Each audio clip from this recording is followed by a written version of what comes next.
I try and all you do is get me down. You say that you're nice, I don't need it right. No matter how you slice it, you're a parasite.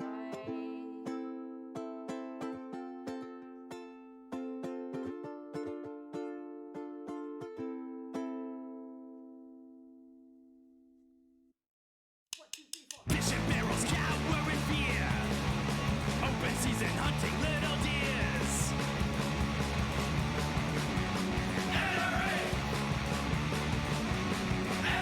Christ isn't after a single tear. Unthinkable and sincere.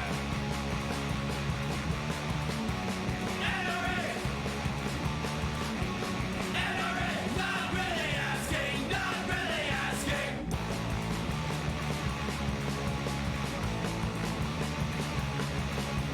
I'll use these thoughts and prayers. Eyes and teeth pay arrears.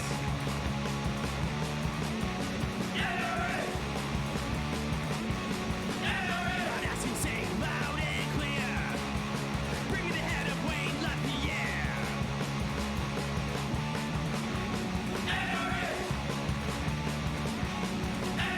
Not really asking, not really asking.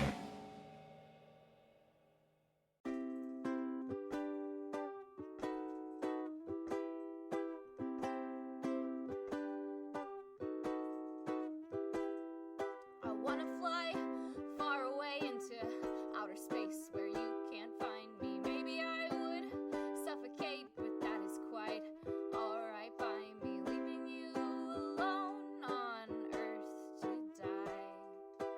Baby, just kiss me one more time. We only got this starry night and each other. Maybe I don't wanna say I need my space. I might be lonely. Lately I just speculate about what is right and not right for me. Letting you go, at least I try. Baby, don't kiss me one more time. We only got this sorry sky and no other.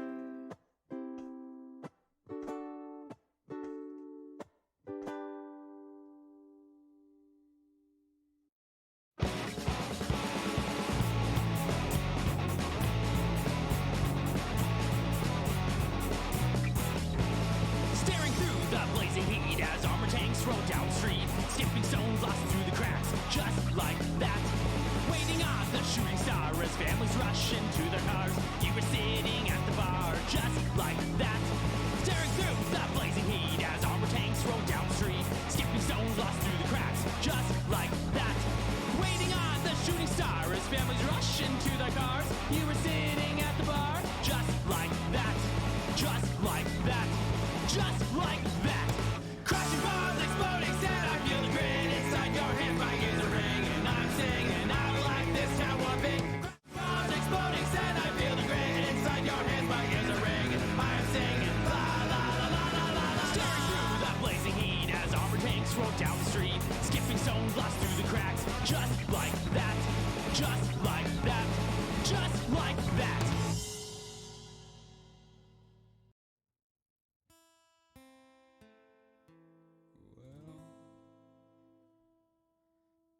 Sometimes I try too hard to break down these walls that surround me and keep me compound. I do not like the way these walls look at me.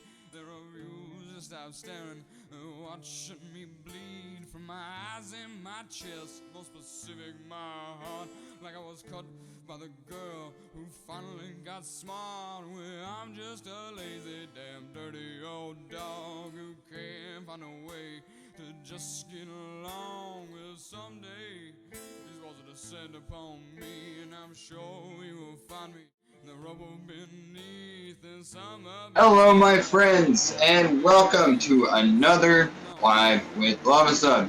I'm LavaSub. You can call me Weston. It's far less a nonsense combination of words. Although all names are made up, and mine no different. But that's we're here. That's the introduction. That's the whole thing. And we're here, and it's Tuesday, and that means we're friggin' drawing, man. And that's what I intend to do, as well as talk about a handful of interesting things that over the last week I can't stop thinking about because they bother me. But yeah, and I guess more personal news, I am starting to finally like come out of the months-long deep fog that I've been in, and it's been getting outside and exercising regularly that's been a part of that process. Obviously there's a number of variables that you have to add to the equation, but if that's something you haven't been doing, you've not been feeling great, I gotta recommend it. Go outside.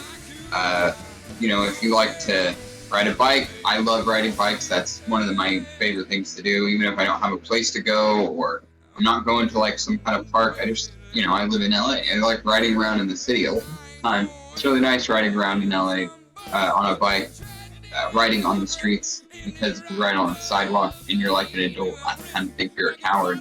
But there's a number of reasons for you being legitimate if that's what you're doing. It's unsafe. Pedestrians are right there, and most of the time, in my experience, bicyclists who are on the sidewalk aren't really very understanding of the fact that they are much wider and harder and faster than most people walking around. So, anyway, diatribe aside, I like riding around on the street, and it feels like a lot of the time, especially in a place like this that's so heavily, has so much traffic constantly, it feels like you're moving faster than the cars most times, even if you're not, pushing super hard, which is motivating. But yeah, what are we drawing today?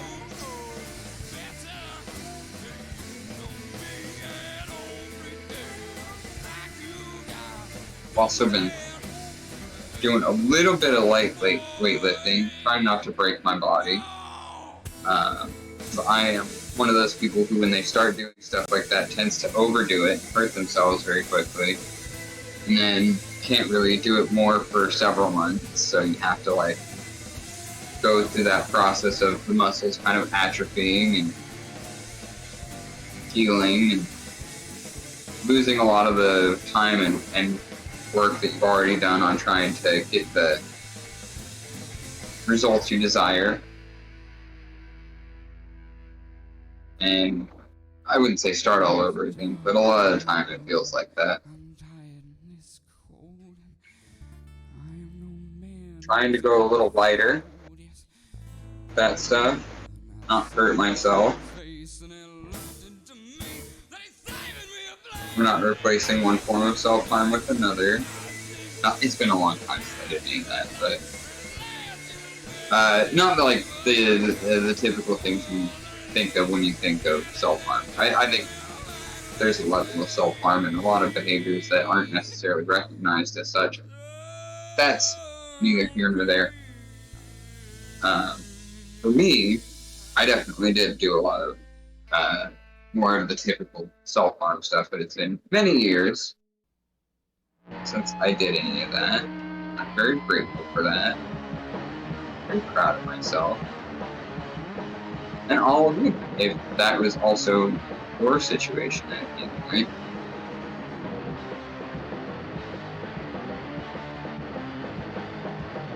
It's not a place I would wish upon.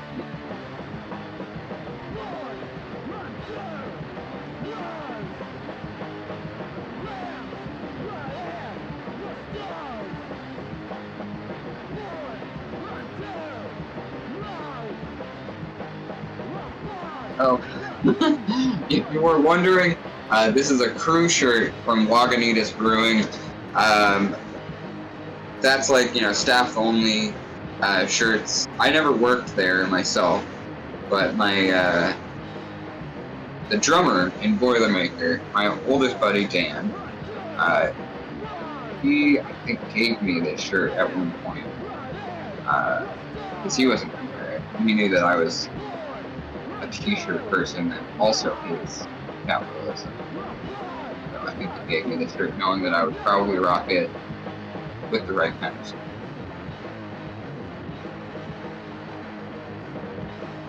I do my best. Yeah, my buddy gave me this shirt while we were still in Boilermaker. Trying to get Dan in on another game of You Awaken.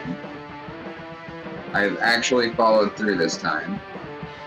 Posted in casting calls. If you're on the Discord, you will hopefully have seen it. And if you want to be a part of our Discord, I think we should have a link somewhere up in front of you, if not now, then soon. Thank you, Sam. So, feel free to join the Discord if you want to get in on a game of You Awaken in a Strange Place by Jacob Andrews.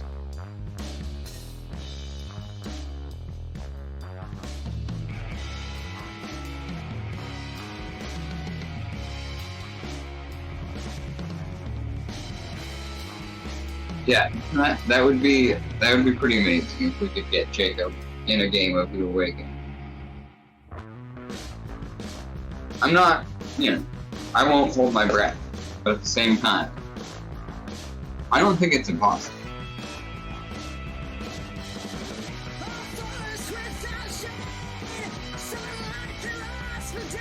Yeah. Funny, I almost said it's the old Kevin Smith book, but it's Wayne Gretzky thing that Kevin would always use.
Thing weird like Kid Next Door number one, I'm assuming?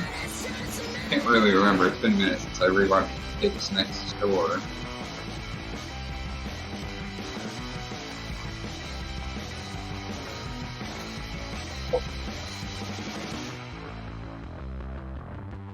Jack Daniels.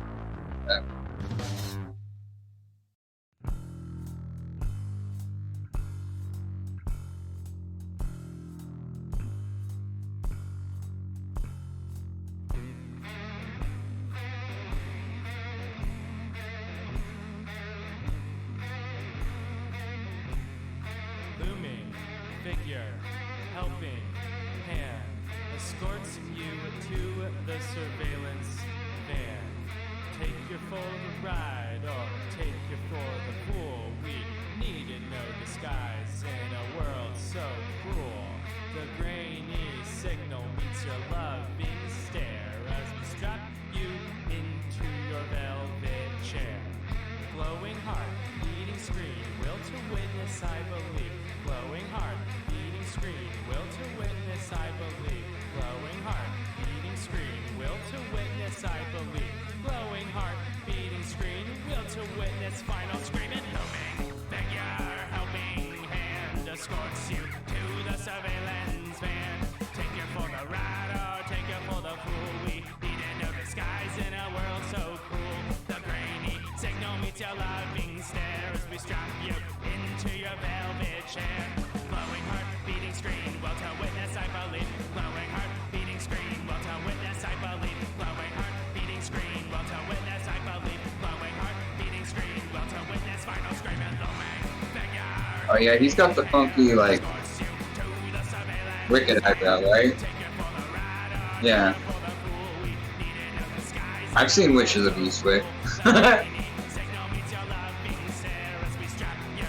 Actually, that's funny. I was, and bring up movies. That was one of the main things I was going to start talking about today.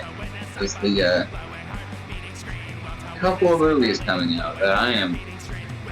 Let's start on the positive. I'm very excited about the Barbie. I think that looks like fun. It looks like it was made with a very kind of interesting perspective on not just Barbie, but kind of a lot of social issues. I haven't seen like even a trailer. It's my preferred method of going into a movie. I don't want to know too much about what's going to happen. I'm one of those people who got told there was a twist in Sixth Sense, and halfway through the movie I was like, that guy's fucking, spoilers, dead. And I was like 9 or 12 or some shit. How old was I when Sixth Sense came out? What was it, like 98?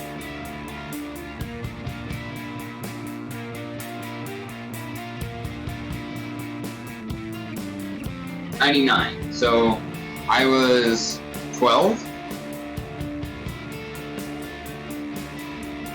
Yeah, and I saw it coming because somebody told me. Somebody told me there's a twist, and I was like, well, I'm gonna spend the entire movie looking for the fucking twist now.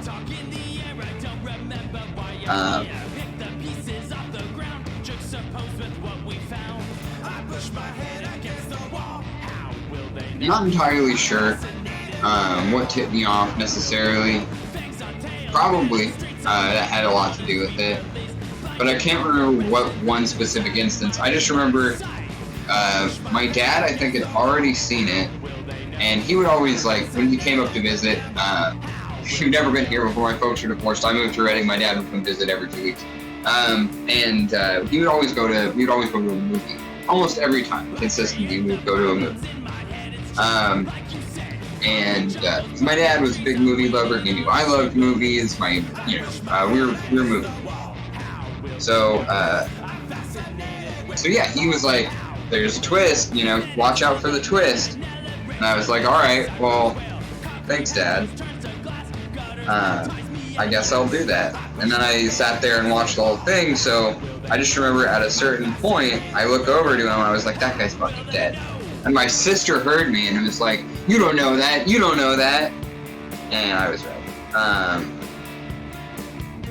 So I just remember, yeah, so I don't watch trailers, I don't tend to, like, look up, the articles and stuff on movies, or even try and pay attention to much of the controversy surrounding them when it is that we had, until after I've seen them, or I've determined I'm fucking not going to see them. Like, for example, I am definitely at some point going to watch Barbie.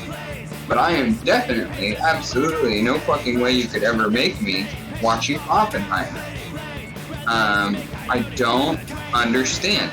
Cillian Murphy is like one of the most talented people in the industry, and his, I feel like his ability to, like, be that guy is hampered by his ability to choose good roles for himself. I'm not saying him as Oppenheimer is bad casting or anything because of any kind of physical or, like,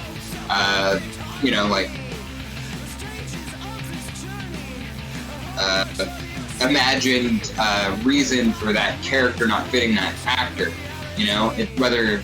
name it.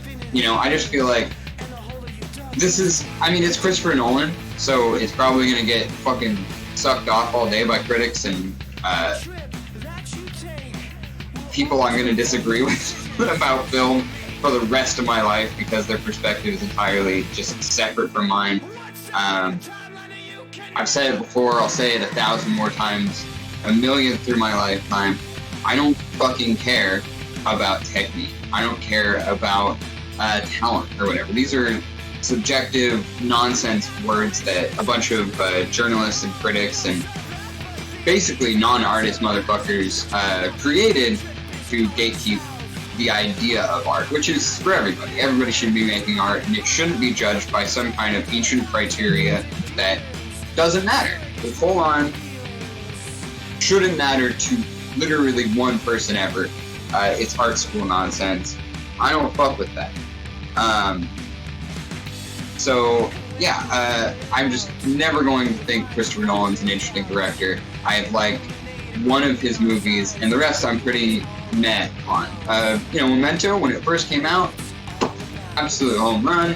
Joe Pantoliano is like one of the great character actors of our time. Fucking Guy Pearce. Everybody wants to fuck him. Every single person saw Memento and was like, I would make that man my husband. In a sexual way. Anyway, that's what everybody thought when they saw that movie. And you're a liar if you say that's not what you thought, because he's smoking hot in that movie. Point is, you made one good movie, and then everything else has been kind of like, whatever, I don't fucking care. And a lot of it just has a kind of perspective that I don't admire. One that doesn't necessarily take any kind of stand. It doesn't say anything to me as like art. It's like let's look at an example. Like Christopher Nolan made, like Inception. I think Inception on its face is a good idea. I had fun watching the movie. The cast, fantastic. The set design, lovely. I liked a lot of the way that they utilized the time stuff. All that was fun. But what is that whole movie like? What is the point of that movie? It's not necessarily high stakes. Well, it's high stakes, but it's not the kind of stakes that I have, like, I think are narratively something I would choose to spend my time, like, devoted to. It doesn't, like, help me build around the world. It doesn't help me immerse myself in it. It's like one guy's sad because miss his wife. And that's fair. That's a thing people have been writing about since forever. But it's not the kind of shit that I'm seeking out. It's not the kind of art I'm seeking out. You know what I mean? No, 100. I wouldn't even say. Absolutely, I wouldn't necessarily say that about Inception specifically, but literally everything else that Nolan's ever done is Oscar bait. Absolutely, in my opinion.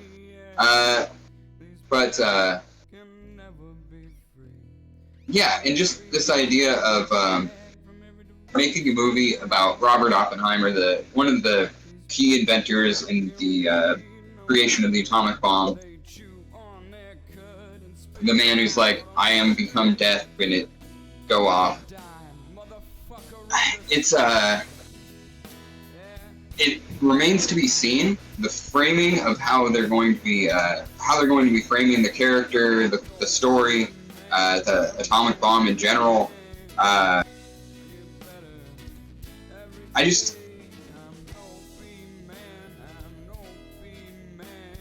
can only say I don't care as enough times. And I think that it, regardless of its intention, death of the author, all that, people are going to interpret this movie any number of ways. And one of the worst parts of that is people are going to be like, yeah, fucking Oppenheimer was a G, yay atomic bombs, we should use them again. And I don't think those are serious people we need to take, like, as a genuine threat to our society or whatever, but it's going to, at its worst, promote the same kind of U.S. like nationalist, kind of soft war, pro-war propaganda that we've been doing in U.S. Military and Army and the armed forces. You know, we've been doing this kind of propaganda since forever. And I hate it. It's my least favorite genre of movie. I am never going to watch another war movie as long as I fucking exist. I don't like them. They suck. The U.S. War machine makes more money because they exist. Some of the people who are hired to observe from the service to observe on these films to make sure everything is accurate, meaning that they can act as a censor against any kind of statement that the film or project wants to make as long as they're there. They're also sometimes really, really terrible people who should probably be tried for war crimes. So I think that's bad, and I don't think we should do it. And I don't think I would ever call it art, regardless of how much talent and technique is put into it, because while all art, I would say, is propaganda, this is just propaganda. And I think that in some cases, I would probably approve of that. But in this case, I think it does nothing but harm to our society and our perspective on things like the atomic fucking bomb. And I was reading something about Oppenheimer earlier when he was a little fucking freak and tried to kill one of his professors in college. I don't want to say that with any amount of like 100%ness because I'm not looking at it right now.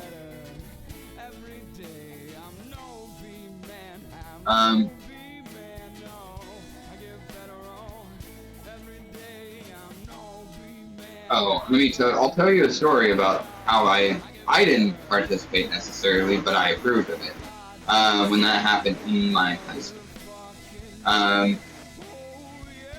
I probably wouldn't approve of it in the same way now, but it was pretty funny. It felt very deserved.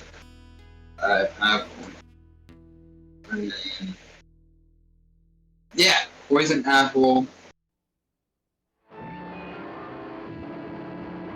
Come on. Okay. Yeah. It is in the wiki, so I'm just checking the,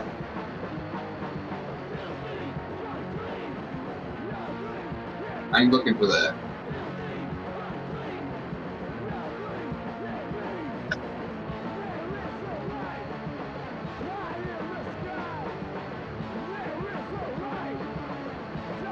sources.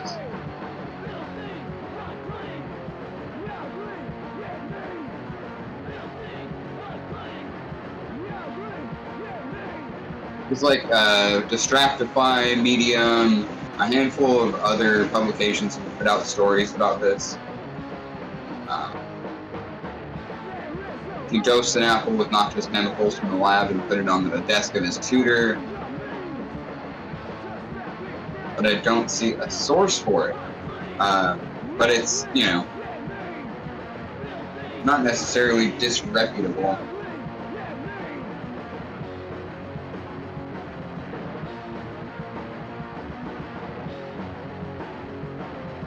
Yeah.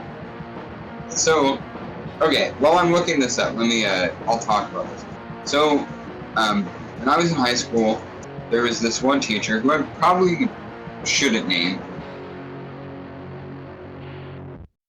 And I can't remember her name anyway now that I try and think of it, but it doesn't matter. There was this teacher, she was not right as a teacher. Like, she had no business being a teacher. She was, like, she would have been, like, great at, like, one of those nun schools where they still have corporeal punishment and, like, you could beat the hell out of the kids, or like my mom got strangled by a nun in her Catholic school with her pigtails at one point when she was like 7 or some shit. So she would have been great in a place like that, but in a regular ass public fucking school, nobody liked having her as a teacher because she was cruel. She was unempathetic. She was not a very good instructor. Getting through, I had her my freshman year, and this was her reputation going into that class. While the previous year, the incoming freshman class had, if I'm not mistaken, dosed her coffee with LSD at one point and put pins in her chair as a reaction to their treatment as a class, and how she was constantly disrespectful, talking down at them, and yeah, it's just generally bad. Obviously, I wouldn't say dose anybody at this point. I think the pins in the chair is pretty funny, and definitely less harmful than getting dosed on acid. But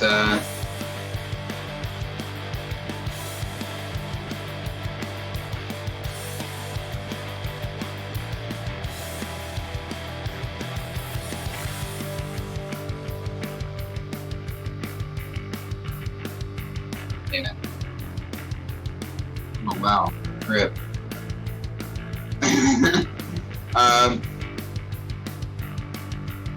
Yeah, I mean, it's a serious thing to do to somebody, to dose their food, their drink, their, acid on the wrong person can seriously mess up somebody's chemistry for a really, really long time.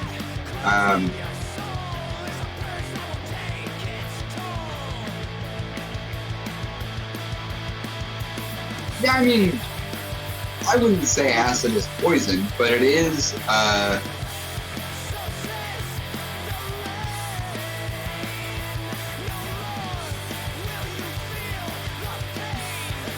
I mean, no poison is gonna make you,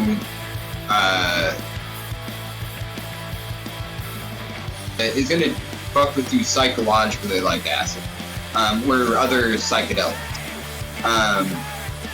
They might make you delirious, they might make you very, very, very sick, and they almost for sure will kill you.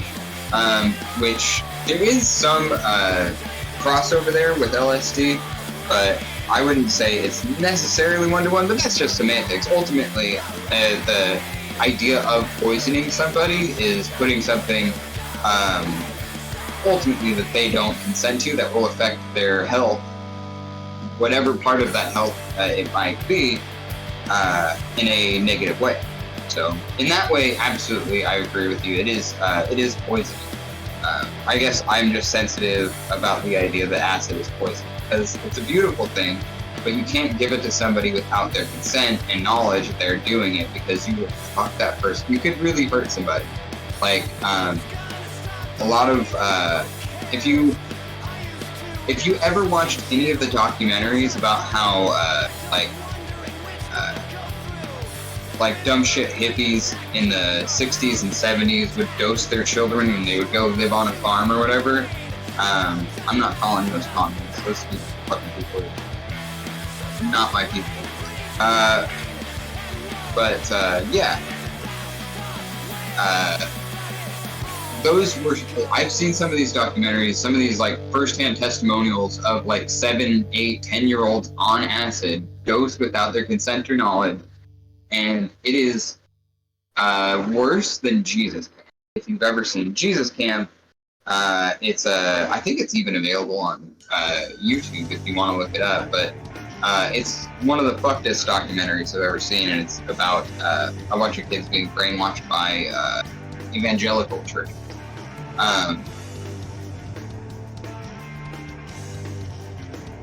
Sure, yeah, absolutely.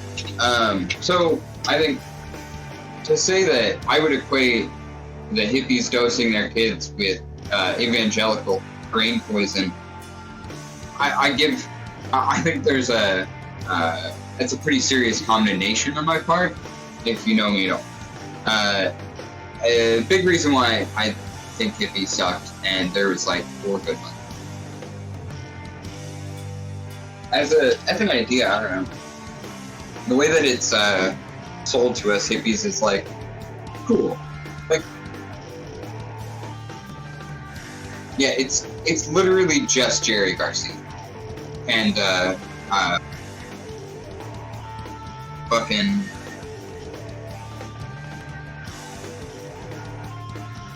is a hippie. I don't understand that correlation. I feel like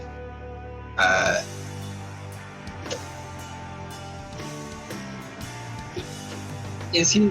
I mean, but that would have meant because beatniks were proto-hippie, ultimately. I honestly don't know. I have no idea where Willie Nelson came from or what he do, but I assumed with his close association with the country music scene and the country music industry, that he was not necessarily a hippie. Like, Johnny Cash wasn't a hippie, but he was still. I mean, I don't know if he was necessarily like. He was to the left of most Democrats in his time. Let's put it that way. Johnny Cash hated cops. Johnny Cash didn't like the prison system. Johnny Cash was based. We love Johnny Cash. And I'm pretty sure Willie Nelson's been chill as fuck his whole life, but yeah, I never actually like looked into any stuff. I don't really like Willie Nelson's music, if I'm being real. But I can respect the hustle. I can respect the career that he's had. Pretty incredible shit. Yeah, I mean, he's Willie Nelson. He can kind of do whatever the fuck he wants. And yeah, making a song with Snoop Dogg, of course, they're the 2 weed celebrities. It's them, Seth Rogen, and I guess, yeah, Cheech and Chong. Can't forget Cheech and Chong. They're the weed guys. I mean, yeah, the alliance with, like, Rebel Country seems definitely more like his bag, which, in a way, is very anti-establishment, and is almost like the proto, like a version of what we see a lot in the folk punk scene, the similar kind of attitude and perspective, but not necessarily a hippie. Although I don't think he would have necessarily had too many disagreements with most hippies. But I don't know. I'm just doing a cursory look over this man's career. Because the specifics of everything, I have no idea. Anyway. Yeah, I think when we look at the Grateful Dead, there's a lot of things that we can criticize, like the way that the music sounds. But I'm gonna love anybody who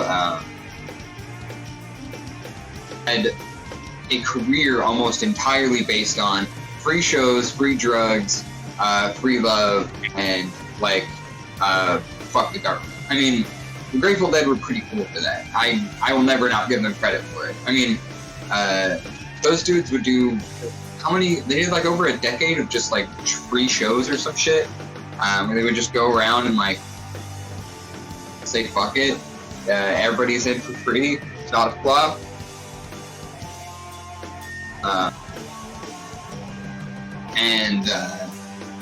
Yeah, I mean, like, I don't hate their music necessarily, but I am not a fan, you know? It's not my thing. But it is one of those examples of where, you know, oh, these punks is kind of hippies. I meant to flip that and say these hippies is kind of punks, but I don't know. I kind of liked it the way I said it the first time. You be the judge. You're the audience. That's what you're for. Judge me! Judge me! I was gonna say Abby Hoffman, but Abby Hoffman was, like, literally not a hippie.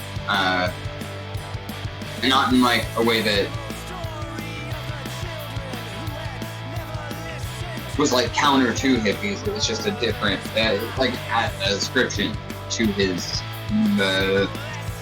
fandom or movement or whatever, the Gippies.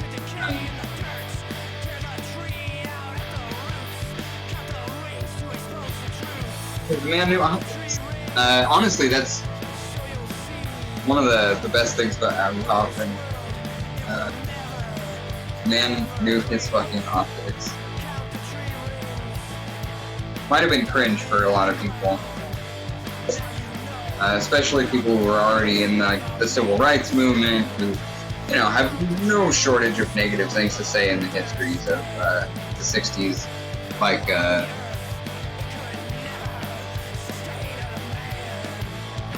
radicalism, ultimately, just to maybe I'm being a little reductive, but in 60s radicalism, yeah, a lot of civil rights activists had like some issues with Abby Hoffman, the way he went about shit. But interesting dude, but not a hit. Trying to think of, John Denver wasn't really a hippie because that man was mad conservative, and I'm pretty sure beat his wife. I can't remember. Allegedly. But, I mean, who doesn't love Take Me Home Country Roads? You're a liar if you say you don't. But I wouldn't, not a hippie.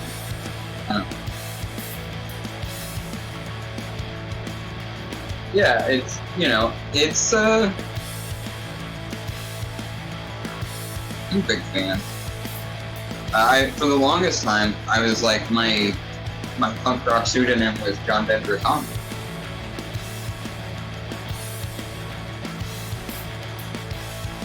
So I would get high and want to listen to John Denver with the punks, and that was funny for everyone.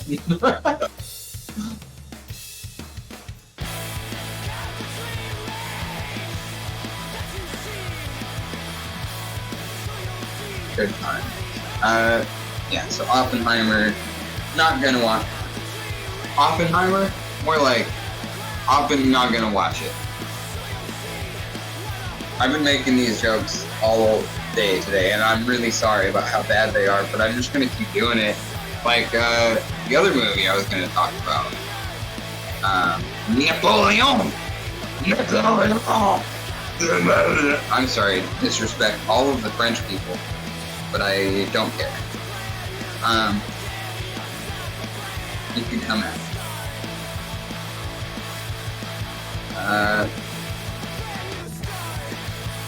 Just disrespecting your language like you would disrespect me.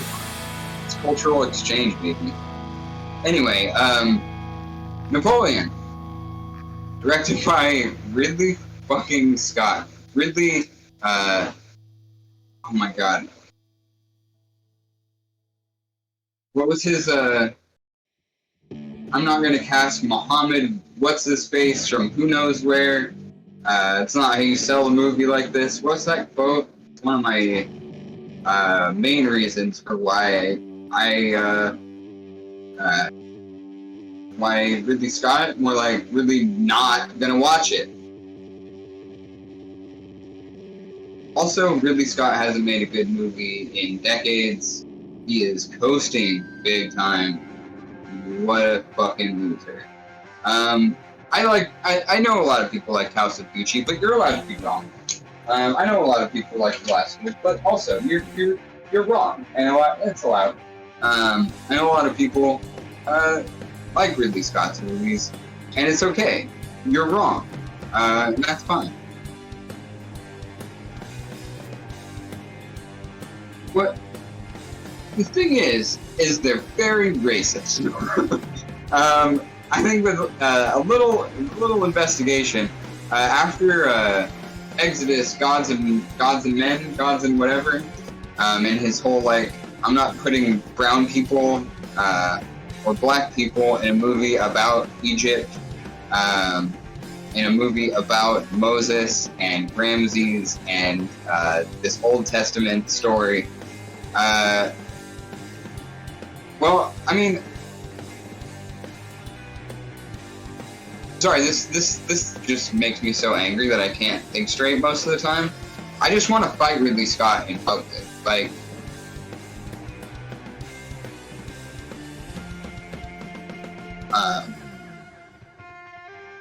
yeah, so I think there's just, it's a very racist thing, in my opinion, as an Arab person, to cast Christian fucking Bale as Moses. I think the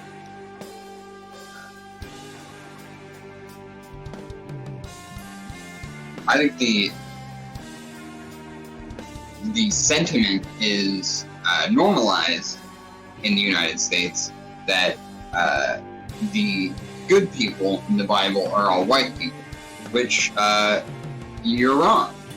And there are no white people in the Bible, not one. So, I don't know. Go to hell for your blasphemy, you fucking... Huh?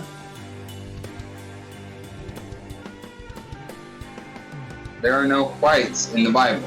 I am sorry if that hurts your fucking feefies, but I'm right, and there's literally nothing you can do to prove me wrong because I am right.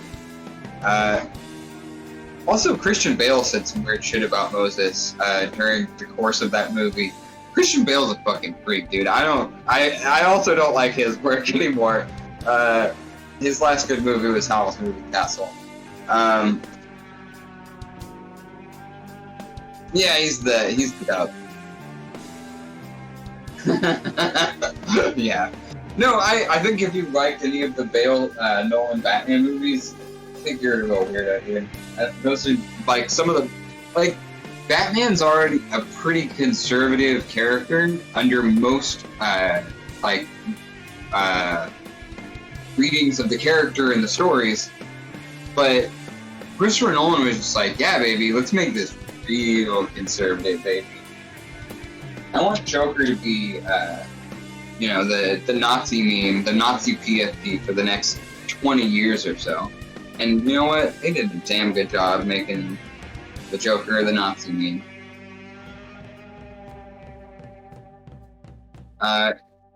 Yeah. I don't like Christopher Nolan. I don't like Christian Bale.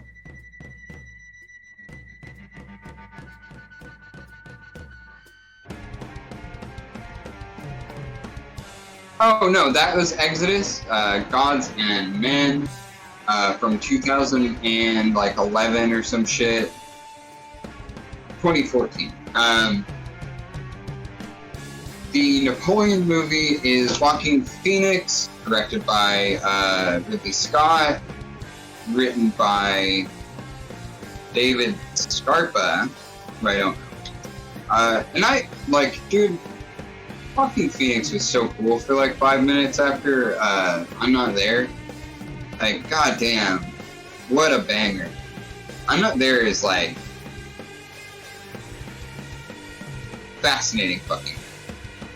Oh no, well, this guy can't write either.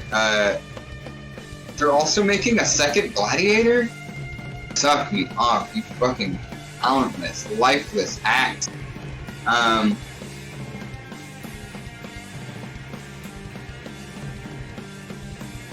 And only from Russell Crowe. Oh, for the gladiatorial stuff, yeah. Yeah, if you have a Gladiator movie and you don't have Wang Dangen, then you're doing it wrong.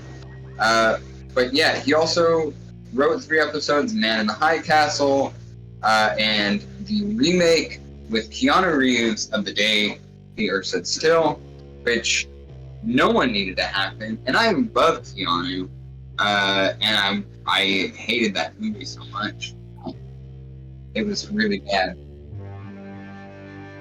So yeah, that's David Scarpa, is a writer I don't respect, who's only got like 8 credits under his belt. I don't know why the fuck he's writing Ridley Scott.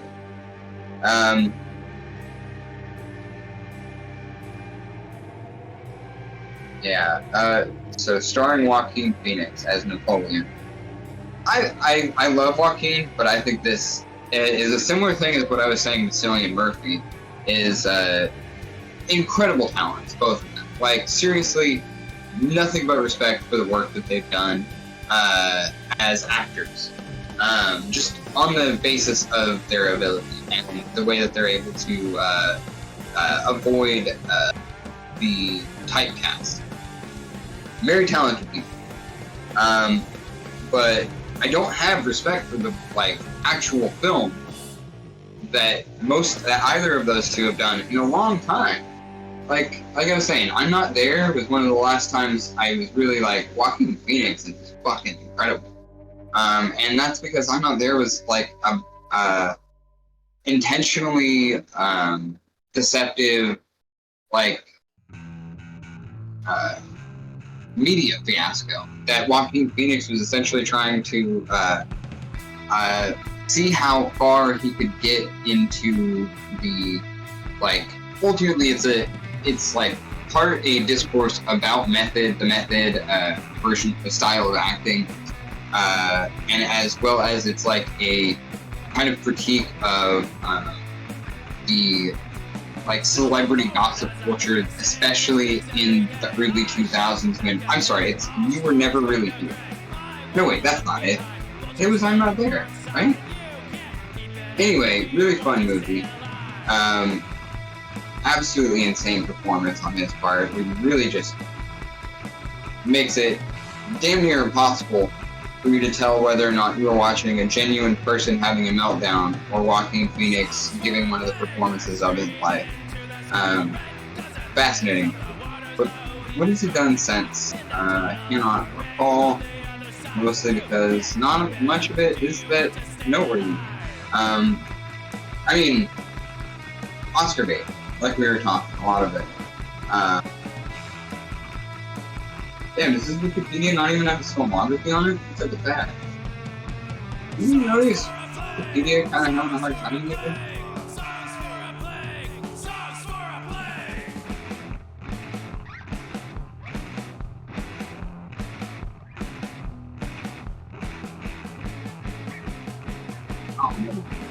This is the second time I've talked about Shyamalan, but Signs, absolute bags.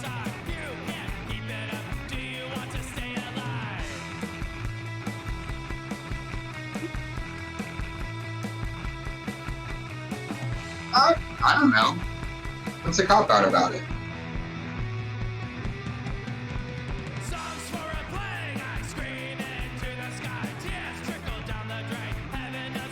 It was just regular water.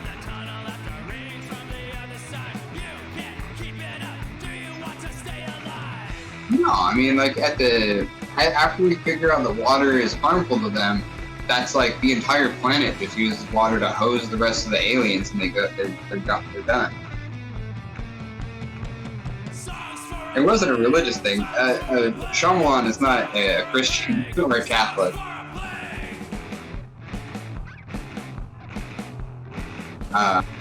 He wouldn't have brought that into the story. And yeah,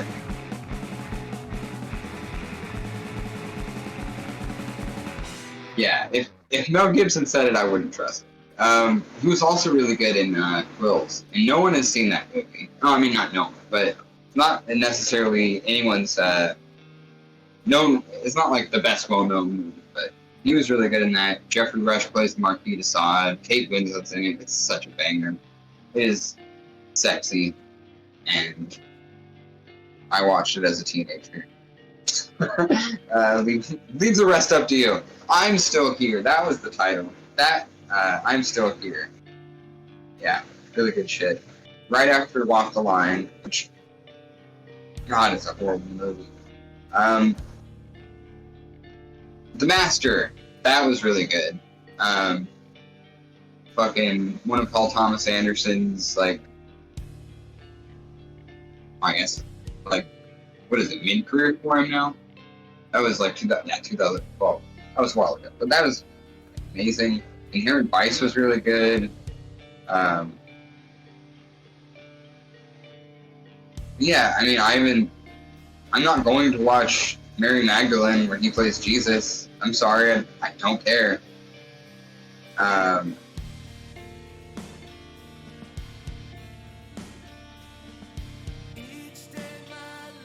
Sure. Yeah, I think Walk Hard is the only reason that Walk Blind matters. Then there's, I don't even know what the sister's brother is. I've never heard of Don't Worry, He Won't Get Far on Foot. And then there's the Joker. And I'm not watching that. Cringe. Absolutely ridiculous. If Nolan's Joker, well, I mean, I guess Ledger's Joker, but by Nolan's direction was the alt-right like mascot until Pepe took over. New Joker, it definitely has become exactly that, in almost a more exaggerated way. Sucks. Also isn't, they're doing a movie, he's doing a movie, sequel to that Joker movie where he's reprising the character. And Lady Gaga is playing Harley Quinn. And I tell you what, that's a bad idea. I don't think that should happen. Unclear on how that whole thing is going to play out. People have been talking about Lady Gaga playing Harley Quinn because the movie's going to be a musical. And if it is a musical, well, you know what I think about musicals. I don't like them. For the most part. Yeah, and I mean, how much discourse do we have to have around Joker and Harley being like a thing?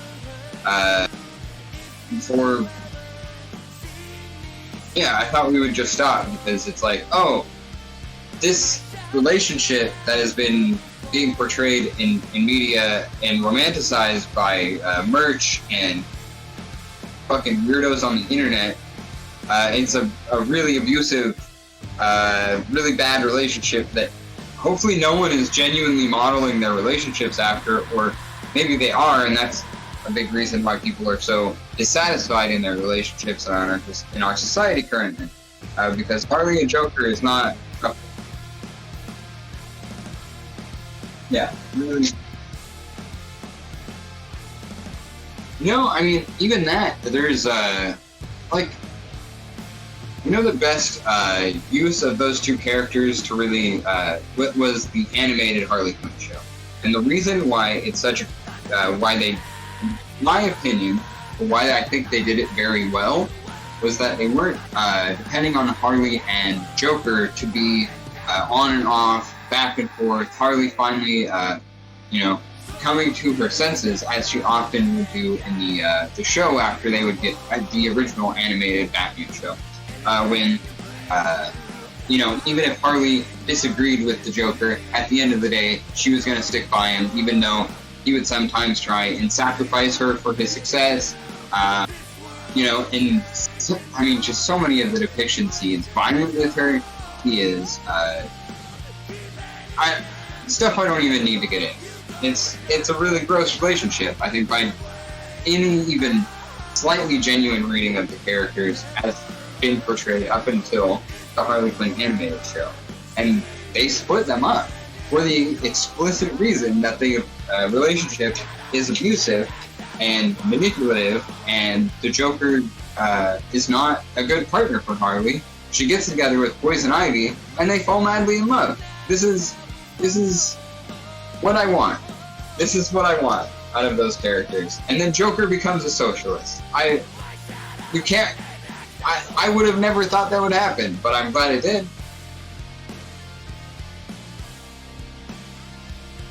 Yeah, I watched both of them. They're really bad.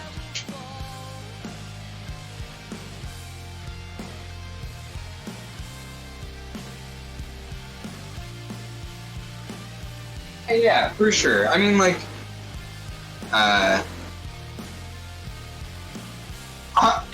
the frustrating thing about, like, the fact that in the Suicide Squad movies they tried to remove the two from each other was that Jared Leto was still acting like Joker on set. And hiring Jared Leto, DC is fucking up on another level. Like, how does Ezra Miller slide on the allegations that he had a weird, like, cult and is just an absolute freak and isn't, like, how did he slide so easy on these allegations and just get back to playing Flash so quickly?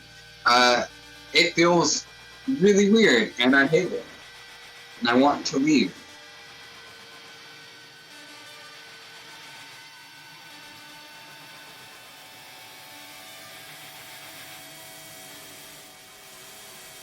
Yeah, I mean, like a reasonable person would.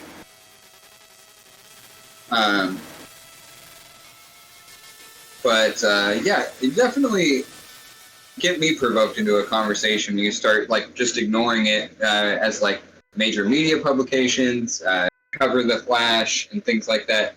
It's not really being brought up that this guy literally just months ago was like kidnapping motherfuckers, women, and holding them against their will and shit. It's a pretty big timeline how that just like no one talks about it, other than like other seemingly unhinged leftists that don't live in the same plane of reality as the rest of us.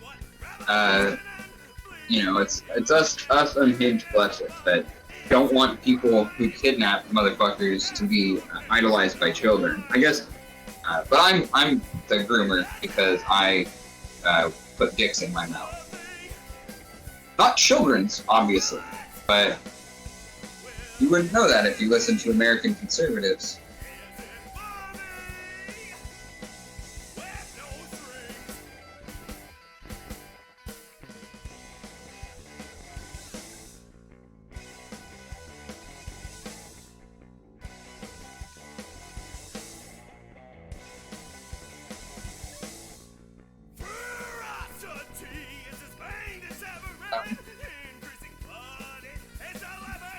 Honestly, I pay so little attention, I don't know. I just, like, I haven't been able to ignore the Napoleon shit and the Oppenheimer shit, especially because a lot of the people posting about Barbie are talking about Oppenheimer too, like, in the same breath because they came out on the same day. Like, I don't get the in-joke. I'm not in on it, but there's, like, some kind of, like, you know, in-joke that's on the internet right now talking about how the two of them are out at the same time, and I don't know. I tell you what, I'm gonna watch one of those movies. The other one, I'm not. And the Napoleon shit. I think it's upsetting me because I talk a lot of shit about Ridley Scott, and I don't find anyone else to talk shit with me. Nobody wants to talk shit on Ridley Scott. I think some people are afraid it's like career suicide or whatever if they're in the industry. But I don't know, if you're that much of a fucking coward, then I don't think you have any business being an artist. It's like, I should probably send you this image. I saw something the other day that made me absolutely fucking livid as like a pun. I saw someone post their rocker, their denim vest. They had adorned with all kinds of patches and things like that. And normally, I'm not like gonna judge you for the bands that you have on your vest. I'm not gonna judge you for how you put them on there most of the time. I'm not gonna judge you for like any of the aesthetic shit that doesn't matter. You don't care about. Because it's mean. It's cruel. It's pointless. It doesn't make your scene better or like safer, more accessible. In fact, it does all of the opposite of those things. But I saw this motherfucker, some Florida fucking freak dude that was posting about going to it was like some turf fucking speaking convention or whatever, probably run by Kelly Jean King,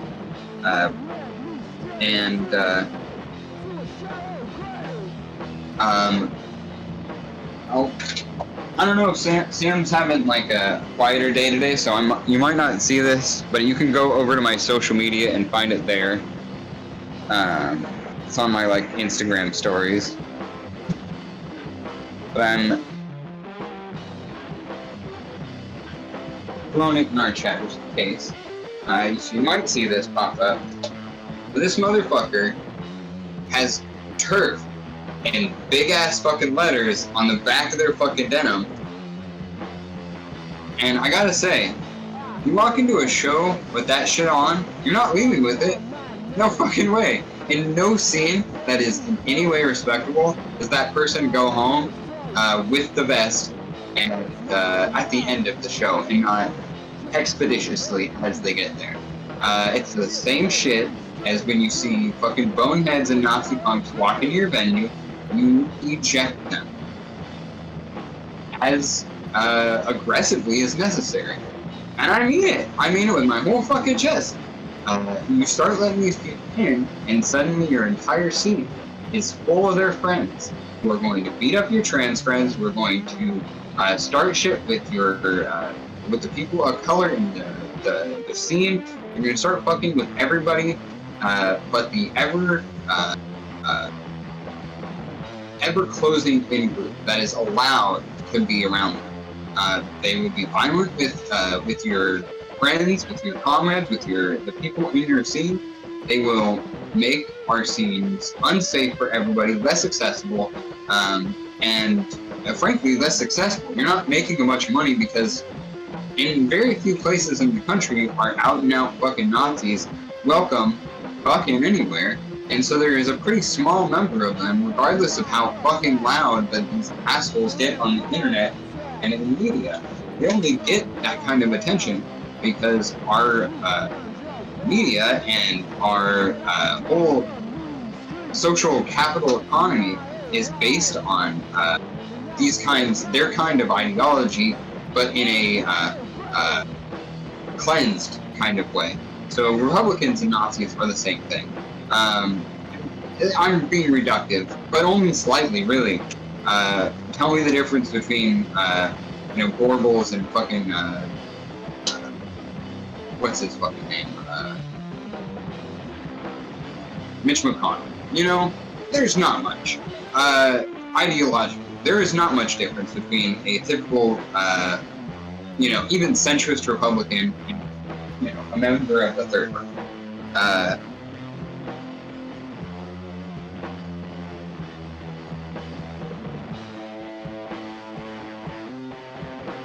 Yeah, very confused. In fact, it's not just a pride flag, it is an envy flag. So, if they're a TERF, why are they rocking the envy flag on the bottom of their jacket? Unclear. But I don't need to think about it too much when you have TERF rocking the top. If you're not familiar with any of this horseshit, which I don't expect you to be, it's very subjective. It's scene to scene, no matter where you go. But the vest rocker is something that punks were borrowing for motorcycle gangs long, long time ago. This is a tradition, and the top of your vest is one of the most it is letting you know who your affiliate, who your friends are, the people who have your back, literally. So if you're fucking with TERFs like that, I mean, yeah, you have no place in a scene that has. If you let people like this into your shows and they leave with the jacket and they get to stay to the end of the show, you need to work on your fucking scene. End of story. You don't let these people in the same way you don't let boneheads and Nazi bumps in your venue. You just don't do it. And if you don't get that, get out. If you're not with that, get the fuck out. We don't need you. You're a coward. You're probably a lib. You're probably pacifist in every situation. And you weren't made for this life. I'm sorry if you don't like that. It is not a rule. It it is a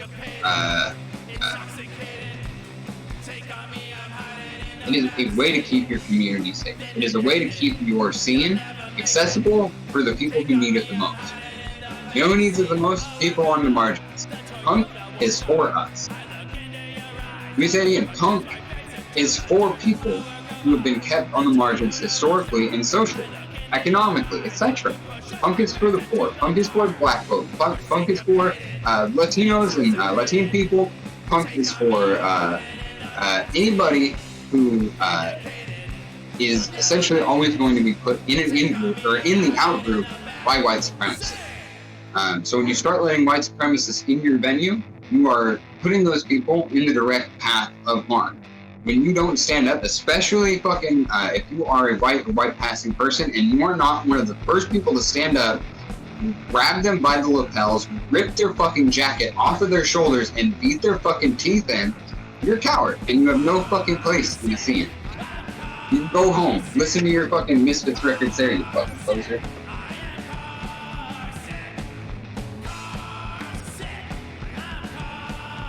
And you know, I'm not built like a truck.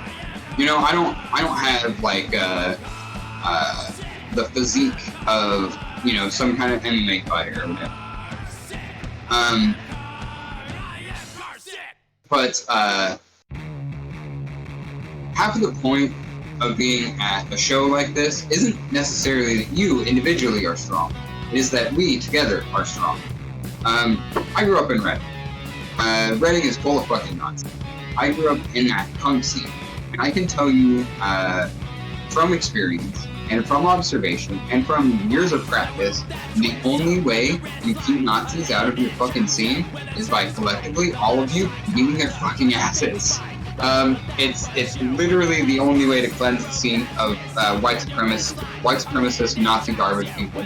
And the moment you stop pressing them, the moment you stop rejecting them, ejecting them, and taking their fucking shit, you're gonna start losing. You're gonna start losing ground to them.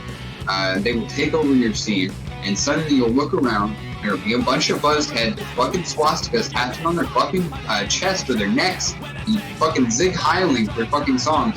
And if you don't realize you're not for that life, at that point you're a Nazi. You hang out with a bunch of Nazis. That makes you a fucking Nazi.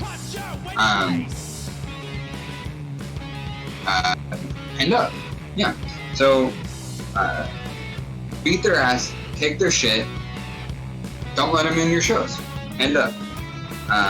And yeah, it is my opinion. It is not the opinion of anyone at Nerdcrafty. It is simply my personal opinion. I don't want Sam to take any heat for this, but yeah, you're not there alone. And if you are there alone, you need to recognize that you're around a bunch of people who care about the same things that you care about, and that the tendency to be afraid of those social situations is something that we're conditioned into. Punk scenes, I think, to a lot of people who've never been to a show, can look at that situation and be like, I'm a little bit maybe scared at the level of aggression or the level of like intensity of this group of people. And yeah, absolutely. I would say a fair portion of just about any punk scene I've ever been a part of, they're pretty intense folks, a lot of them. But those people are some of the nicest motherfuckers you'll ever meet, as long as you're not a fucking loser. As long as you're not a fucking Nazi. As long as you're not some kind of scumbag hurting people in the scene. If you're not if you're not a shitty person, you don't have anything to fucking worry about. Kind of the same thing as like not all men. Only people who get mad by the phrase not all men are fucking dudes who deserve to be called out for their shitty behavior. Not all men is one of my favorite phrases because it's a great way to exclude people from your circle. People get mad at that phrase. They're certainly not made for the punk scene.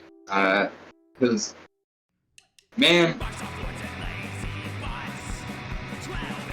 my favorite, this is my first punk show, right? I'm in Reading. We used to have shows in this place called Podwell Park. There was a little gazebo with some, like, seating, a row of, like, you know, metal aluminum benches, nothing, like, crazy. But they had a power box, little outlet that didn't lock properly. We just have shows there.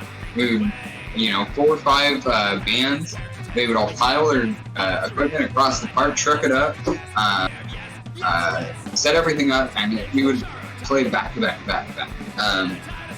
You know, it was a little stone slab that we would have like this little mosh pit on, and it was good times, right? Some of the best shows I ever been to. The first time, I am kind of, you know, it's my first time at a punk show. I'm on the outside of the pit. I'm not getting involved. I'm just kind of observing, taking things in.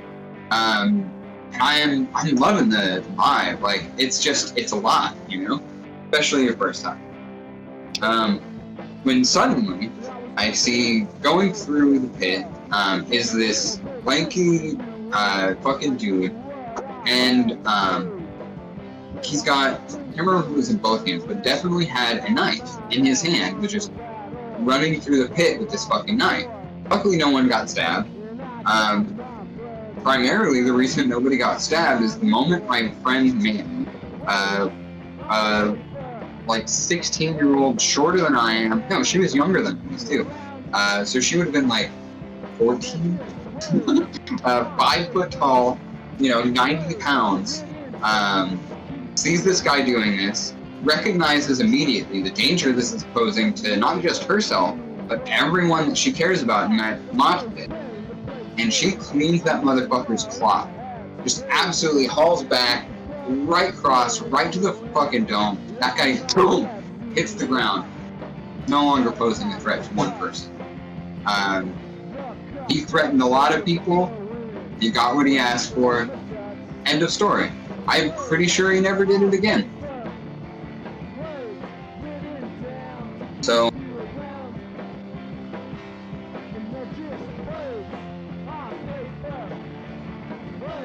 that's,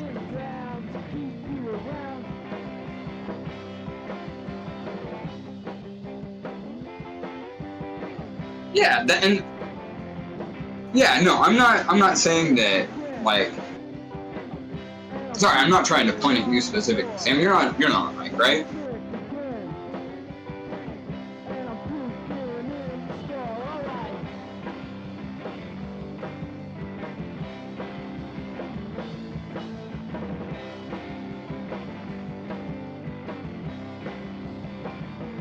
No, sure.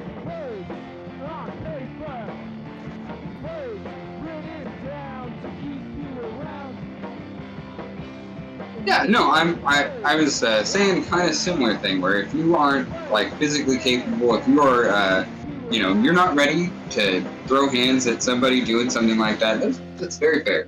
But you are not alone. And everybody at that scene, or everybody at that show is, in most cases, under the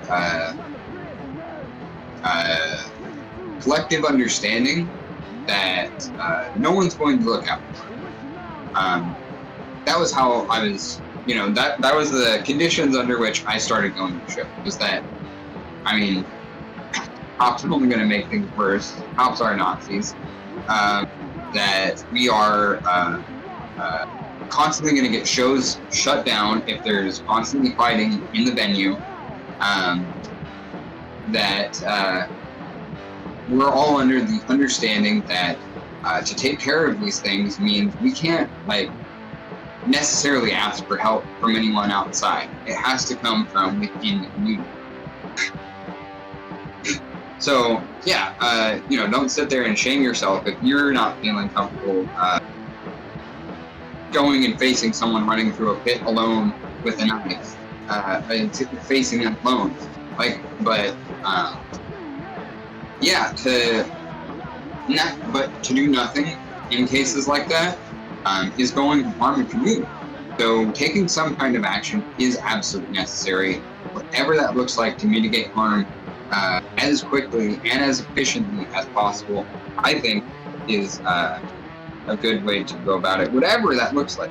Like, and Sam's small, and is saying that they wouldn't necessarily be comfortable handling that, like my friend Mandy did, which is totally valid. But yeah, Sam, definitely would have the ability to be like, hey, we shouldn't let this happen at our show, and find some person who is ready to take that on. Yeah. Yeah.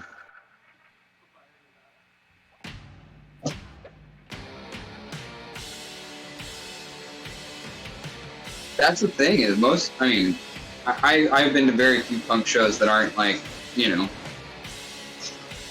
like festival punk, like punk bands from like previous eras that are now like able to do bigger shows and aren't just playing shitty rundown venues in places like Reading. There is no security in places like that, and you can't rely on the venue owners, who in most cases are so worried about liability they're not going to do anything. They're going to let it happen. Or in this case, where we were throwing illegal shows at a park, there was no, who was going to run security but us?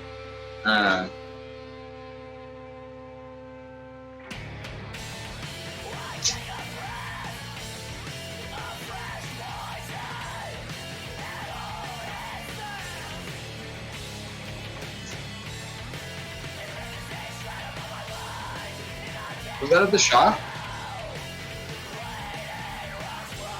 Where's this house show? Okay.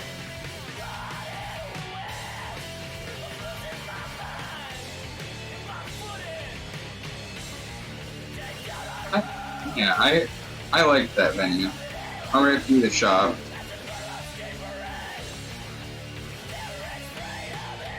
That was one of the best shows I ever played. With not Boilermaker. This was the Moon Six in the list of bands that are on the playlist for the channel. And Tisha, the singer from Moon Six, one of my oldest, bestest. Need to get Tisha on the program. They work Tuesdays though, so we'll have to record if we do. But anyway, Tisha and I were in a band called Me and the Misses, and we played this little venue in Sonoma County. Me and Sam were talking about, called The Shot, with a couple of friends, one of which is no longer around in their band. My brother played that show with us. He had a group called Viper Shark, and they were like a really offensive, edgy hip-hop group, kind of like, I don't know, it was like the early 2000s. This kind of music was kind of popular. Bands like Hollywood Undead and shit like that were popping off. And my brother was doing a much more edgy version of that kind of format. Most of it in good humor.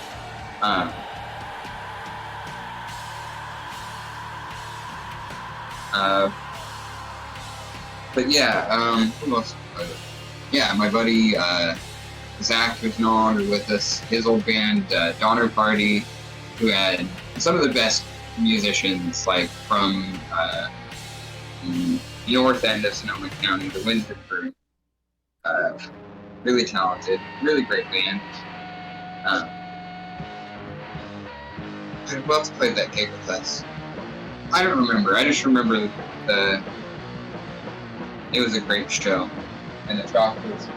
Well, they definitely kicked a bunch of us out, but it was pretty. Venue was right out front, very good about the hot, and stuff. It was like the only place in Sonoma proper. Oh, Yeah, a bunch of the homies got kicked out because they were drinking outside the venue, but that's like a pretty reasonable thing to have done from the venue's perspective because they were underage and you're not supposed to be. Yeah, you're not supposed to be. Well, they weren't 13. They were much older. But either way, you weren't supposed to be drinking outside the venue. They could have got the venue. Yeah. Yeah. Yeah. Hey, that's a good word of advice. If you're going to a show, don't drink outside of the venue. You're going to get the venue in trouble with the police, and then you're not going to have shows there anymore. If you're going to drink at a show you're not supposed to drink at, you could at least try and be discreet.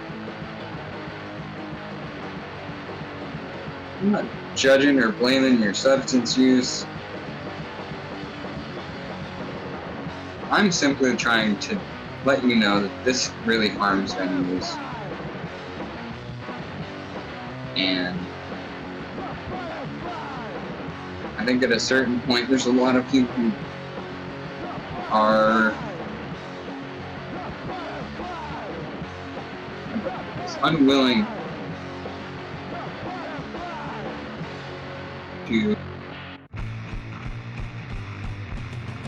look out for their community in that kind of way, making sure that we all have venues to play that are safe and accessible and fun and aren't getting shut down. Sometimes that means you can't drink for a couple hours. And you can't do that, and bro, you've got a problem. You need to face it. No judgment, but that's not good if you can't go a couple hours without drinking.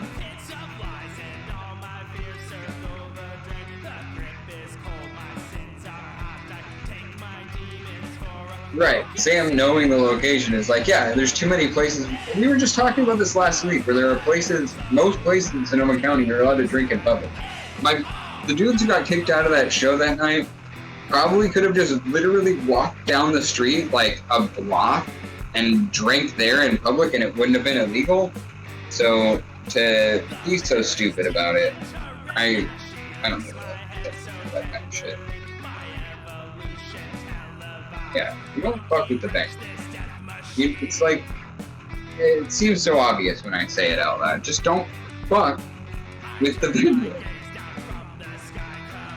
But yeah, especially when you're younger and you have that anti-authority streak in you already, and at a punk show, you're gonna do dumb shit that you think is like hella based and pog, and you're wrong.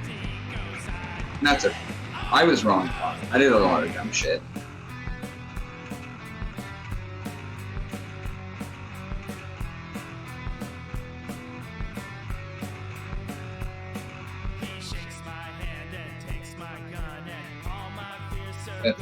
Yeah. I mean, it was one of those places where it was kind of like, it wasn't a youth center specifically, right?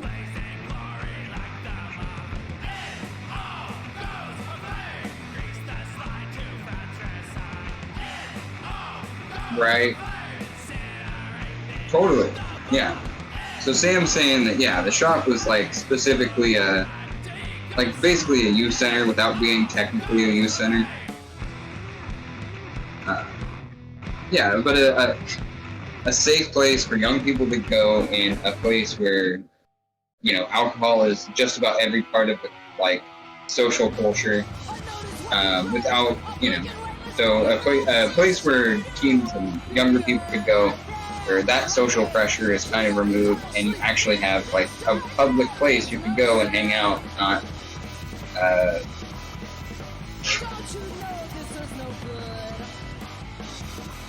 yeah, not worry about, you know, listen to some music, have some fun.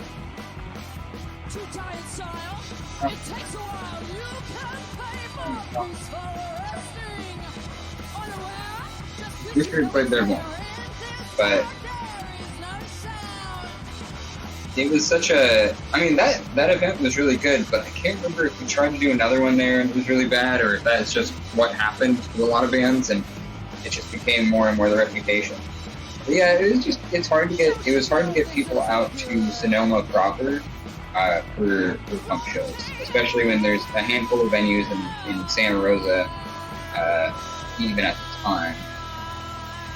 Which, I mean, for a while, there wasn't a venue in Santa Rosa proper. The punk scene in Santa Rosa, because it's filled with dumb, privileged losers that didn't really need a punk scene, just wanted somewhere to go to be assholes. Wanted an excuse to be just the worst people. There's a lot of those in Sonoma County punk scene.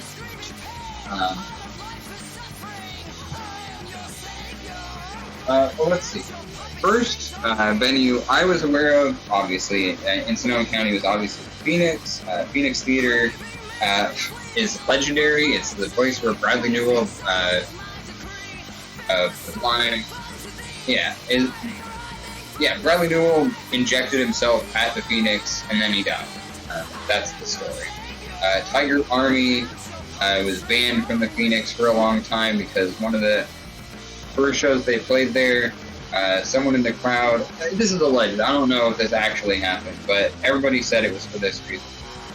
But Tiger Army played there, someone in the crowd gave them a finger, and the dude dropped his big ass bass, the head of his stand-up bass on that guy's face, and then beat the hell out of him while he was just got into the crowd, into the audience, the guy's ass. Which, if you've ever been to a punk show, the middle finger is just like, yeah, you rock, I'm loving this time, we're having fun, middle finger's up. It's a different vibe. You have to be there, but the energy is very clear. No one is using. Is it really? I love that. I didn't know it was a drag thing too. Okay, yeah. So punks should drag. Punks and people in the drag scene. There's a lot of crossover. I just gotta say. I mean, going so much overlap. I mean, one of the first trans people, and this is unrelated. I'm sorry. We live in America, so as soon as I hear drag, I start thinking of transition. Welcome to America. But yeah.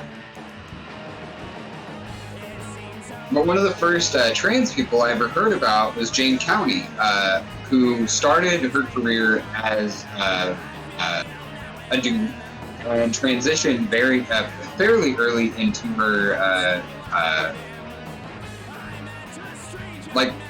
band's history. Ultimately, I don't know a better way to put it. You know what I mean? They put out some music, played some shows, and then she transitioned. And Jane County is I mean, yeah, one of the first trans people. One of the first times I ever heard about a trans person I was like, wait, this person just did this,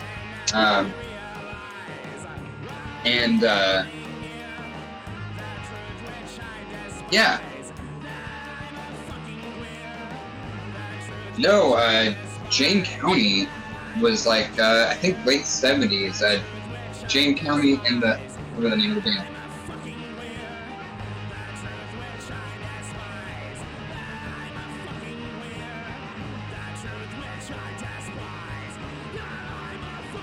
Okay. Yeah, I mean, obviously, I don't know Jane County. Jane County and the Electric Chairs. I think there's other band names as well. But yeah, Jane also went on to be an actor and just endlessly creative person. But started in the early 70s. Very arguably, Jane, under her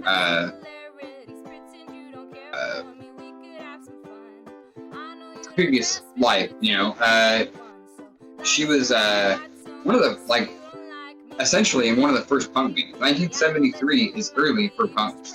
The Ramones started around the same time, long before any British bands come at me, you fucking losers.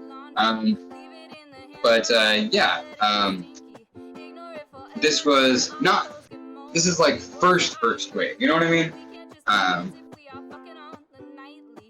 So yeah, Jane County's career started in the early 70s. And I don't know. Yeah, Jane County born in 47. Yeah, and from Texas, my guy. Yeah, absolute fucking bad motherfucker. We love Jane County. Where was I going with it? Oh yeah, punk drag. So, to my point, yeah. Oh yeah, the middle figure is so common, and it's a commonly used in a positive way in both punk scenes and in drag. And I didn't know that they did that in drag until today. Thank you, Sam. But yeah, I mean, all this to say, the Phoenix Theater also, you know, it's thanked in the liner notes for Kerplunk, the Green Day, I think Green Day's first full-length album, maybe second, I can't really remember. The Phoenix Theater in Santa Rosa is thanked specifically. NoFX played there a bunch. AFI played there a bunch. Special act for on guitar, Whisk Escobedo. CKY played there too. Did you catch that? We have that guy Casey. That's awesome. I didn't know that. That's so funny. Bam Margera loves Santa Rosa, dude. It is Troshan. Like that guy. It's Moonsick. Who? Oh God. Adorable. Yeah, I mean, I wouldn't fuck with it. But as a teenager, I would.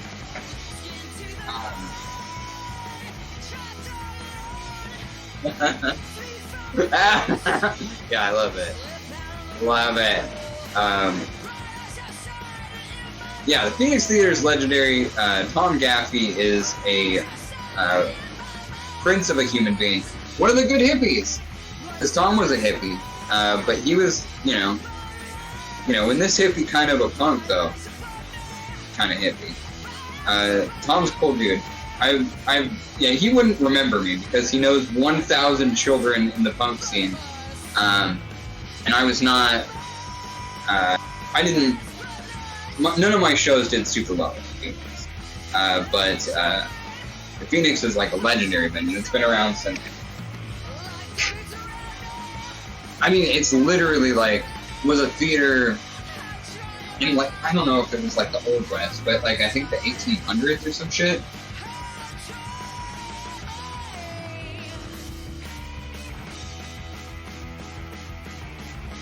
Hang on.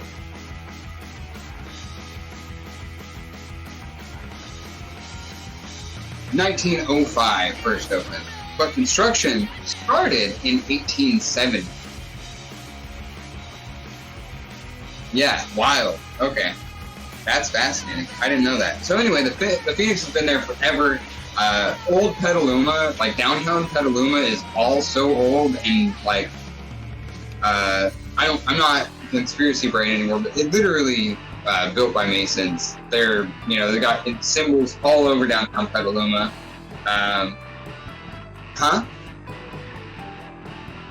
Yeah, I mean, downtown Petaluma, it's got that, like, this is a small town from a movie vibe, and it literally is a small town in a bunch of different movies. Shit, I didn't use it. The production team for Donovan Reed, you used Petaluma as the place we wanted to shoot back in, for Donovan Reed, so we did some.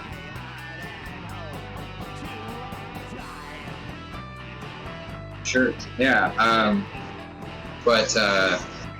I mean, the most obvious, most common example of this, of Petaluma being used in this way is American Graffiti. George Lucas's like first feature, or second feature after THX. Second. But it's like just a, you know, it's a small town. Everybody's seen American Graffiti, right? It's George Lucas. It's like his only non-genre movie. Anyway, Richard Cunningham from Happy Days, aka the director of Willow, is one of the leads in this kind of ensemble set in a small town. that's basically just a Friday night in the middle of the summer or beginning of the summer, where people are cruising. You know, the whole thing that is technically illegal in most cities in Sonoma County now. But yeah, that was American Graffiti. It was just a bunch of motherfuckers driving around in what is literally Petaluma. So there's Petaluma standing in for a small town physically.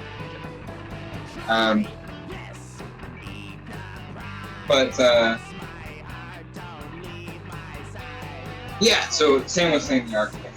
Yes, absolutely, and that's why it gets used so often. It's been used in a bunch of cases. Petaluma is really, it is beautiful, but I fucking hate Petaluma. Petaluma in Sonoma County is where you go if you want to, like, find where the Nazi punks go. And not the Phoenix specifically, but, like, the bars in Petaluma are, I don't recommend it most of the time. They're not fun places.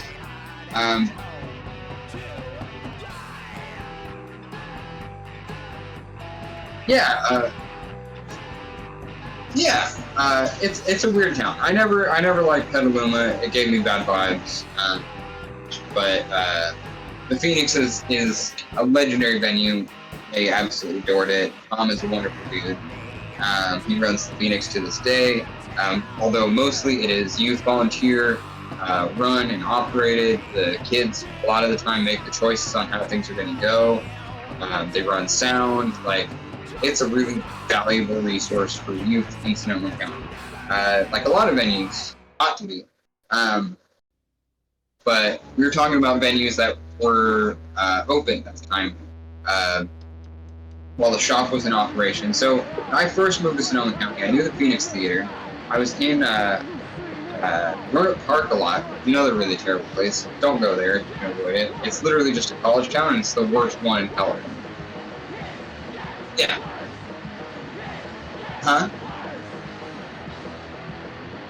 Well, yeah, I mean, there's a lot of abduction. There's also, like, the worst cops in all of Sonoma County. Roanoke Park Police, anybody who's ever talked to a Roanoke Park cop knows this to be true. They're the worst fucking dudes ever. Definitely Nazi tats under their uniforms, every one of them. And the politics of that city are really, really reactionary right now. If it wasn't Sonoma County, it would be even worse. Point is, there was a little venue. Fuck, I don't even remember the name of it anymore. Anyway, because it's a college town, there's a bunch of bars, and a bunch of those bars will do live shows. There's only like 2 of them that would do punk shows, though. So that was the first place I was aware of. I was dating this girl that went to Sonoma State pretty early into my time in Santa Rosa. So I spent a lot of time going to the shows at that. The name of which I don't even remember. I also had to deal with a lot of homophobia in that venue. But that would not change depending on the venue. Anyway, so the next one I became aware of was Epiphanies. And Epiphanies was literally a music store in the downtown area of Santa Rosa. And it was like the hippie music store. They had a lot of like bongos and sitars and used like horns and stuff like that. Most of their stuff was all like used and refurbished. A lot of really cool stuff, frankly. I think I did buy a couple things from there way back. But yeah, that was some of the first like shows that I was like, oh, this is the energy I'm looking for. Because all the people were much younger than a lot of the bar venues crowds that I was going to at the time. And there was that like real rascally youthful kind of energy to it. I was like 19 at this point, so it's not like I was some old man, but I was definitely older than a lot of the kids who were still in high school and playing gigs there, which was pretty cool. And that's when I met a lot of my friends within the punk scene in Santa Rosa. Because, like I said, at the other venue I had to deal with, there were so many fucking losers at those bar shows. None of them were punk. Except for the exception of a couple of the bands that played there. None of the actual, patrons were there to see punk bands.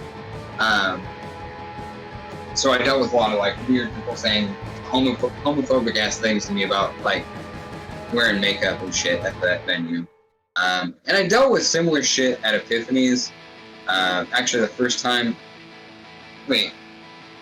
I can't say the F slur on Twitch, even if I am one. What a terrible thing. I love the F slur as a reappropriated term for queer people. It's my word. I will use it if I want to. But yeah, I'm not gonna do it here because I don't want Sam to deal with that shit. But anyway, I got called that the moment I walked into the Phoenix by someone who would eventually become, I wouldn't say a good friend, but a buddy of mine. Who eventually turned his shit around. He was a total fuck. But he got his shit pushed in a couple of times for doing the wrong thing to the wrong person, and stopped being an asshole after. Imagine that. Everyone tells me it's ineffective when I propose the idea of whooping some ass and how to make some changes. But somehow it's consistently effective. I have such a weird conundrum. I wonder if I'm wrong here. Anyway, so, yeah, that's what happened. I didn't know who it was at the time. They were, notoriously an asshole in that scene. Eventually they got him. But, ultimately, even with that going on, I still met. I remember okay. You all remember Seth. I've had him on the program a couple of times now. I would go see Seth's band at this place called Epiphanies. After I met him while we were both working in the same shopping center, right? And Seth's band started their set off talking about a teacher's strike. These socialist teachers were on strike in Oaxaca, and being hosed down and their rights violated in Oaxaca. And the band, the Skurves, did a whole I don't know, probably 5-10 minute speech at the top of their set about this strike and how we should be supporting it. Kind of dove into a little bit of the kind of generalities of socialist propaganda stuff, and I was like, oh shit, I found my people. So I fucked with those dudes hard. We had a lot of fun together, and that's where I met him. I knew Seth from a shopping center, obviously, but that's when I knew we were gonna be homies. Cause Seth's fucking weird, dude. And I'm not lying. He's a weird dude. And if I had only known him from our experience working near each other, we probably would have had a very different relationship. But I'm super glad I went to that show, and yeah. Shit, I forgot how I got here, or why I'm here at all.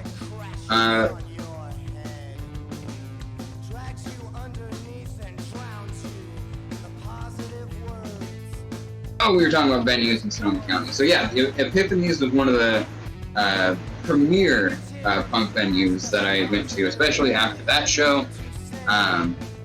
It was always getting shows shut down by the fire marshals because there wasn't a proper fire lane or whatever. And eventually, we would because a lot of kids would just go there after school, have a safe place to go before they went home. Meet up with their friends, shoot the shit, have a good time. Honestly, mostly innocent ass shit. But one day, a bunch of people showed up, and we're all just like waiting outside and figured they were on a lunch break. And the longer they waited, the more they were worried. And finally, they got a hold of someone, and they were like, "Oh yeah, Epiphanies is like shut down effective immediately."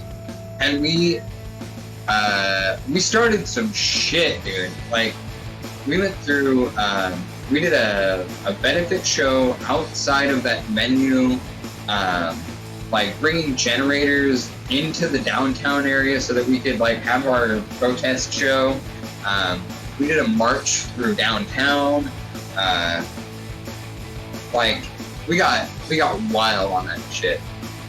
Only to eventually find out that the reason they got shut down was none of the shit they initially told us they got shut down for.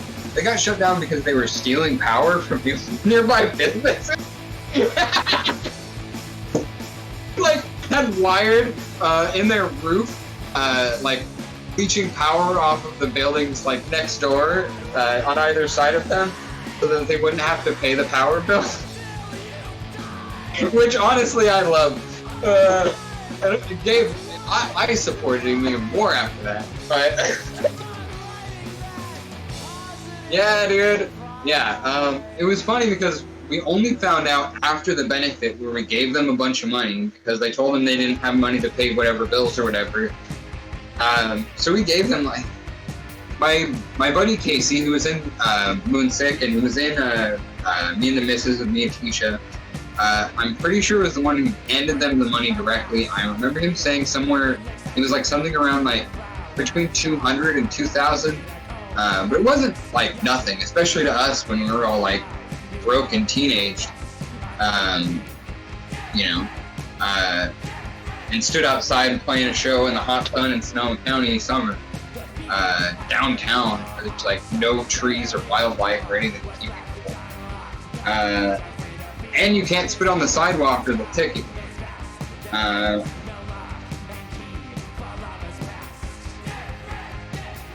Yeah. So, yeah, we went through hell for these people. We got the money, and then they just kind of skipped town and never talked to us again. And then we found out about the power stealing thing, and that's really why they got shut down. Which is hilarious. So very hippie, because they were total hippies. Like, that was their vibe. That was their whole thing. And we thought it was the hippies as punks thing. Going on, but it was the actually hippies is con people. Hippies is grifters actually is what was happening, which is more common, especially in Sonoma County. Hippies got a grip, and grifters got to be good. That is Sonoma County in a nutshell. This is like old Otto Rocket.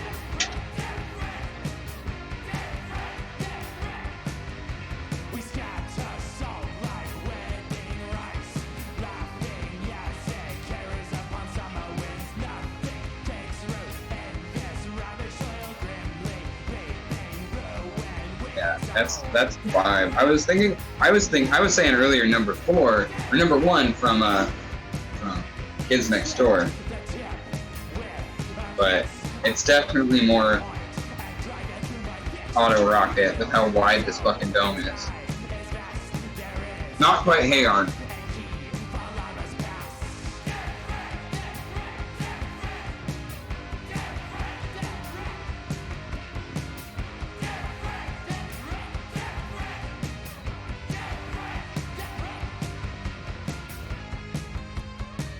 Yeah. Yeah. Clearly divorced.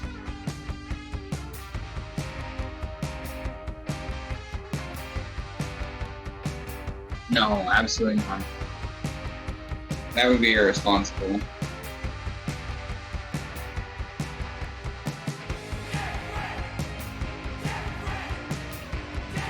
Divorced dad Auto Rocket.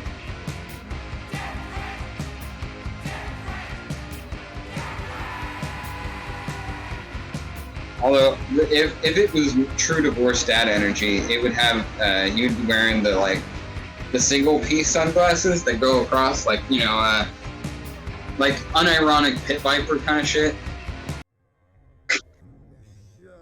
Wait, Pit Viper, is that the popular sunglasses brand that people wear ironically? I'm pretty sure that's it.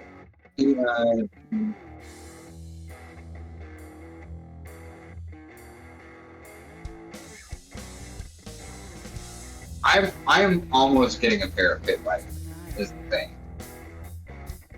They're goofy as hell, and wearing them ironically is something I've seen my friend do. I want to be more like my friend. It was very cool. Yes, Pit Vipers, that is correct. But, you know, functionally, they are really interesting because they have fully adjustable, not the whole frame, but the arms, or whatever, are incredibly adjustable. And I love them. To the point where you can replace them and shit. Which, if you wear sunglasses and glasses like I do, which is, I love them, and they're a part of literally every outfit I'll ever put together because I love them, then you know the pain of buying cheap sunglasses that are fucking sick and then having them break 2 weeks later. It sucks butt. Alright, the worst out of Auto Rocket is done. I'm gonna take a quick 10-minute break. I'll be right back.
What do you want?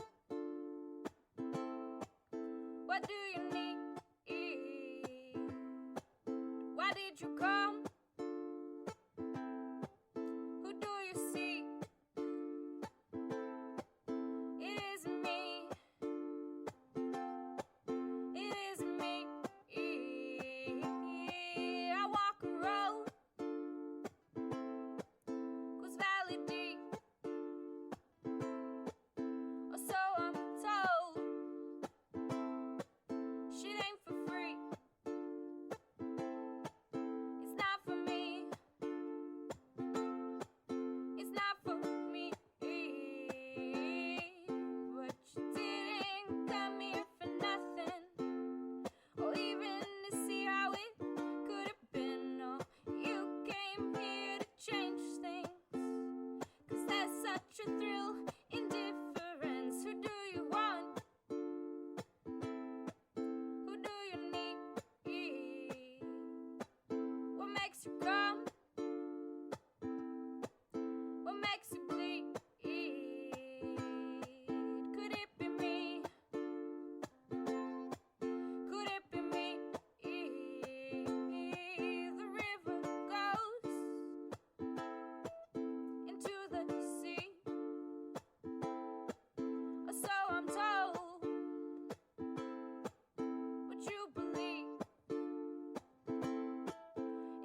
Hello, my friends. Thank you for your patience. I need a quick break from this piece. So we've talked a lot about plot on this stream. I might return and talk more shit about Ridley Scott in this Napoleon movie because I'm just dumbfounded by the fact that doing Napoleon as a movie again, and oddly enough, it's not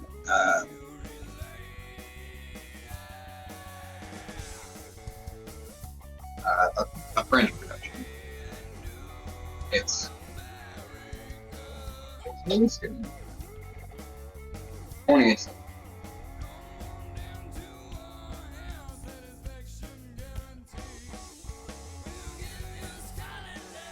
I was gonna say British because that's where Ridley Scott's from.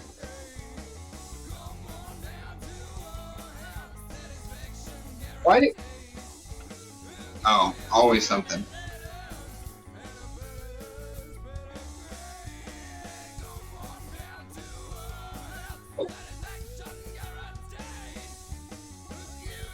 Anyway, yeah, I'm just so like, you know how many people died in the Napoleonic Wars? Millions.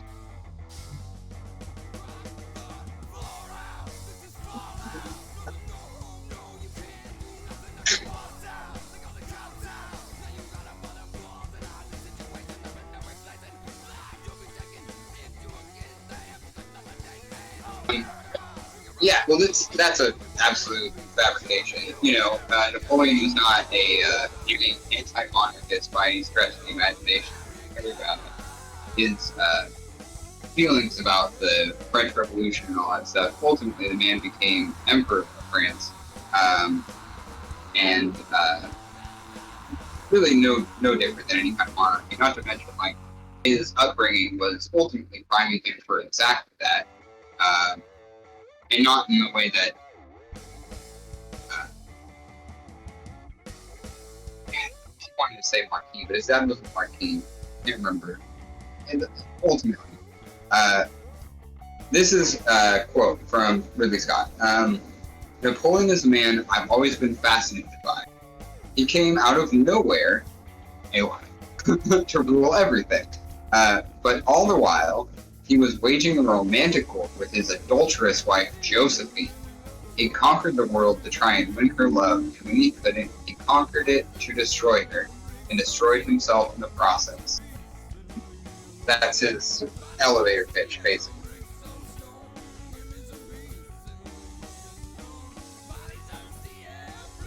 Yeah, Ridley Scott, as I was mentioning in Exodus, doesn't give a fuck about history, not in a way that we care about history, like, you know, from the truth of what happened. Ridley Scott is, yeah, another reason Ridley Scott would never take an anti-monarchist kind of approach to it is, the man is a sir. He was knighted by Queen Elizabeth before she died.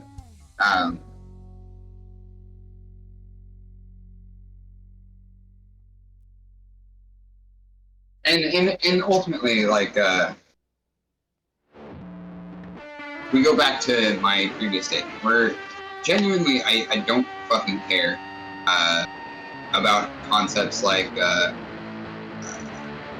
technical proficiency and things of that nature. I think ultimately the idea of technical perfection, some kind of, I kind of am repeating, because I basically said something similar to this earlier, but the meeting some criteria set up by people outside of artistic creation for what is good art is ultimately, it's not a helpful or functional perspective to have about art. It's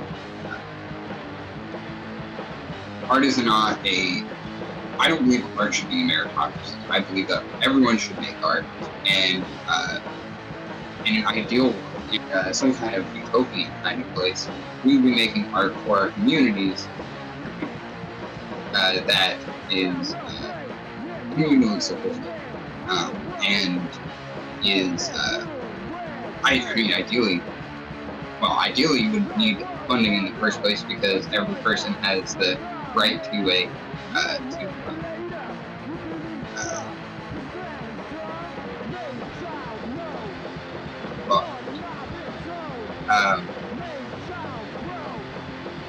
amenities that make life livable. Housing, healthcare, things like this should not be should not come at a personal cost to the individual, but an investment from the, in this case, state, but I mean, the society writ large.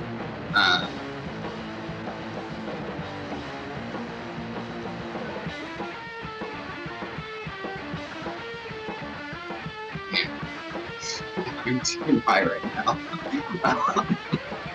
Yeah, fucking, all I'm saying is that, yeah, I can give a fuck,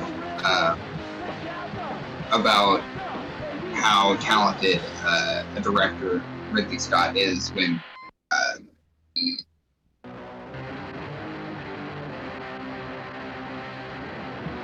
fruits of his work are ultimately things that I vehemently disagree with. His perspective is what he says with his work is something that I think is impulsive and ugly and has no place in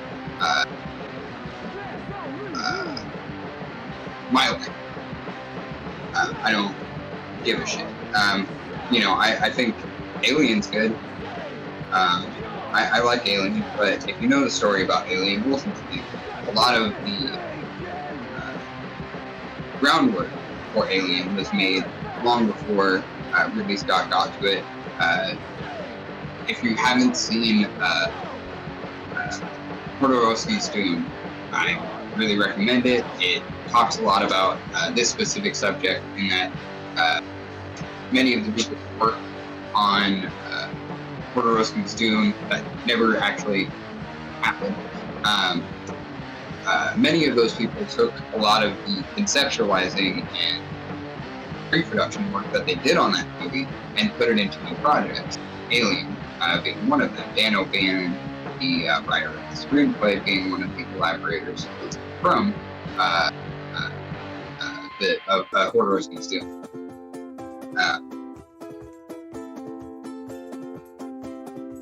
Damn.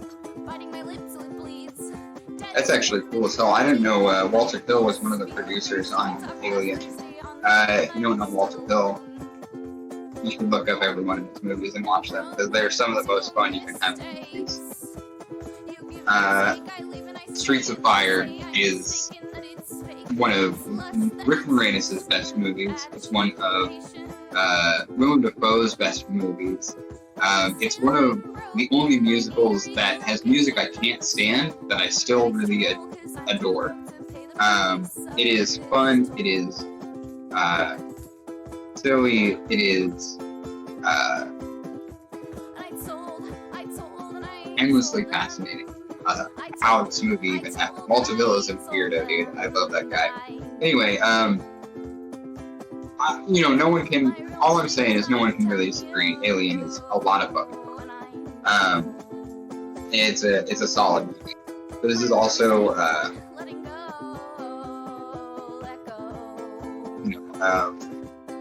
yeah. I don't want to keep beating on a dead horse because I already talked a lot of shit about Gods and Exodus or whatever. But like, I don't know, man. Do we really like Gladiator? I mean, what is there? What's there? Give me something to enjoy. Yeah, we want full frontal male nudity. Me and Sam are 100% lockstep on this. If you're gonna do movies about gladiators, I want to see Dag hanging. Yeah, I want to see lubed up Romans fucking grappling with each other sexually. That's all I ever asked for. And I'm not going to get it from a right-wing weirdo like fucking Ridley Scott, who also directed 1492 Conquest of Paradise, which all of you know from history class if you live in America, is the historical drama where he plays Christopher Columbus, which is another historical lie. That whole movie. Huh? Yeah, absolutely. Again, 100% locked up. Christopher Columbus can suck my fucking fat one. Yeah, I mean, Black Hawk Down, The Notoriously Bad Hannibal, Kingdom of Heaven. God, dude. He hasn't made a good movie since 80s. Like, I don't give a fuck. I don't like Blade Runner. That movie is, like, it's not. Is it not like a big libertarian thing? I don't care enough to really have studied it like that, but I'm pretty sure libertarians. American.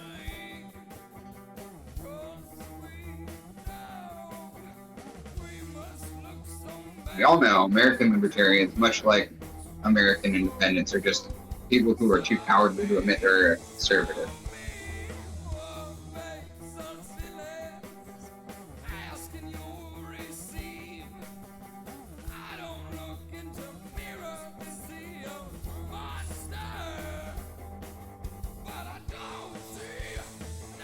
Yeah, I mean, I don't know how anyone can watch Alien Covenant and be like, yeah, that guy, he knows how to make a movie.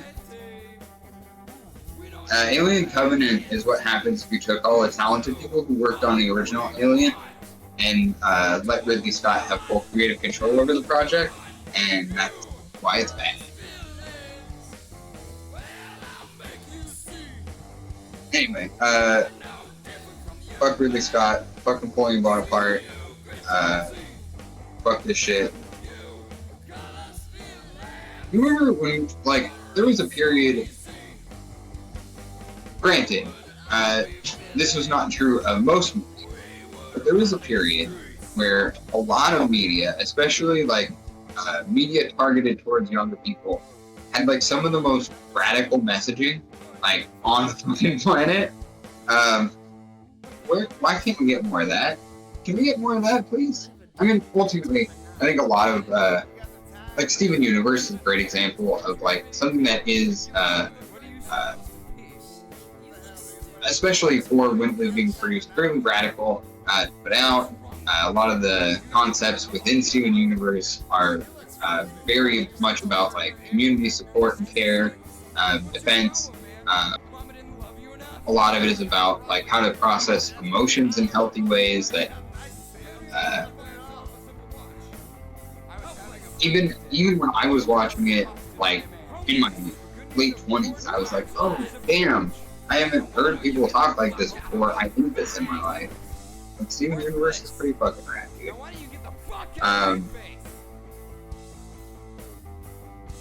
Yeah, I think there's a lot of shows that are targeted for a lot of younger audiences that do similar things, but not like, I don't know. I'm about to pull out Willow and He-Man as my go-to arguments here, but it goes deeper than that, like a lot deeper. Like,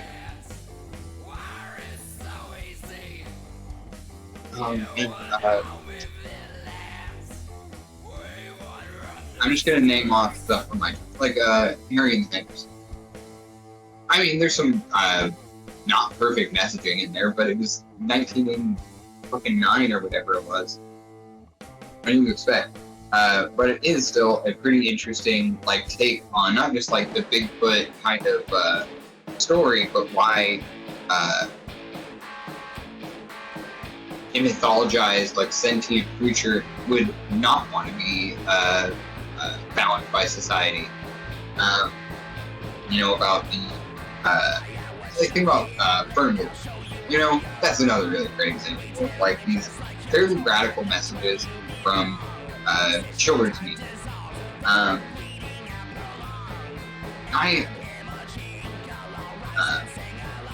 think it goes a lot deeper than that.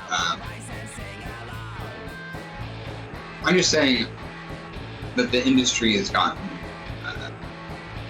despite its very liberal reputation, has gotten more and more conservative. Granted, a lot of things have changed for the better, but many of these issues were like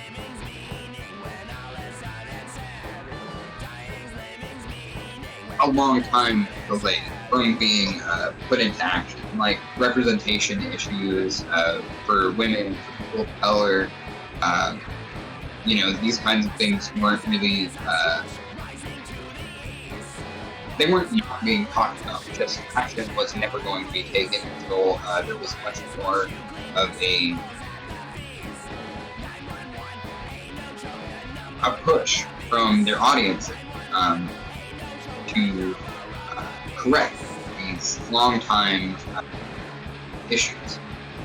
And until social media, that wasn't necessarily as possible, considering how controlled most of the time growing up, the only place you were able to read about movies or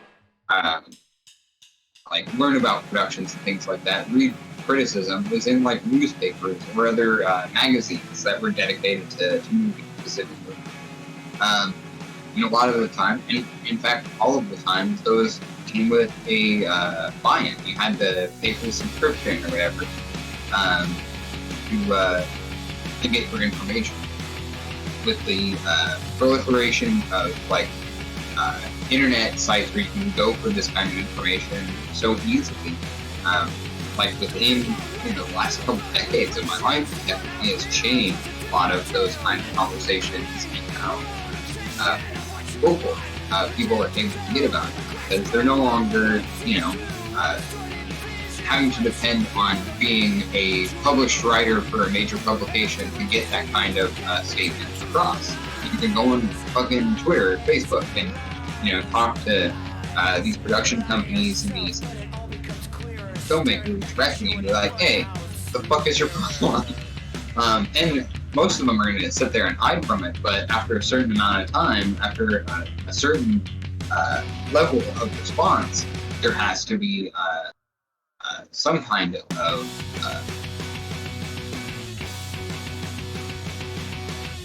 conversation from the production, from the film maker directly, things like that. It will get response.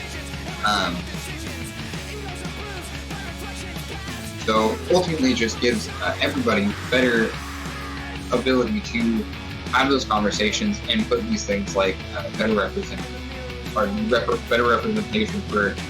women, creators, people of color in film and media. But yeah, it's not like these are new issues. It's not like these were just started to be talked about. This is something that this same conversation has been going on my entire life. I mean, I've been asking since I was little. I've talked about this a bunch. I've been asking since I was 3 or so years old, and yeah, there's in the especially the early days when I was like auditioning for this, a lot of these conversations were being had like in a audition room, or not like in the audition specifically, but like between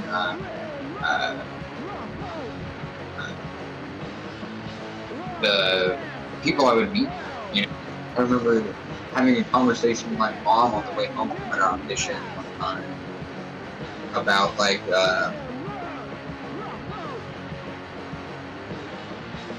I can't remember, like she was talking ultimately about like what would you do if they wanted to cast you as like this or that? Would you be okay with playing like like a Mexican kid or something like that? And I was like, yeah, I mean, like I don't think I don't think I had ever thought about it before like that. It was just such a interesting concept. It has just been part of. I mean, in a lot of ways, I'm pretty lucky that my mom was willing to have that conversation with me, because I hadn't really even thought of it. I was probably 5, 6 years old, if that. Yeah, it's definitely something that once I had that conversation the first time, it's something I thought about anytime I would go into my audition. And not in a way that I feel like affects my performance, just makes me more aware of my role as a performer, as an actor, to make sure I'm not taking space that isn't mine. I mean, and as I grew, that understanding became ultimately more nuanced, and maybe less nuanced in some ways as well. Because in this case, at this point in my life, I don't think there is a whole lot of nuance. It's just like Scarlett Johansson has no place playing Kusanagi in Ghost in the Shell. Like that's fucking weird. Shit like that is more obvious. But we're still going to be having these conversations. This still happens, obviously. I mean, it's less than 5 years ago that happened.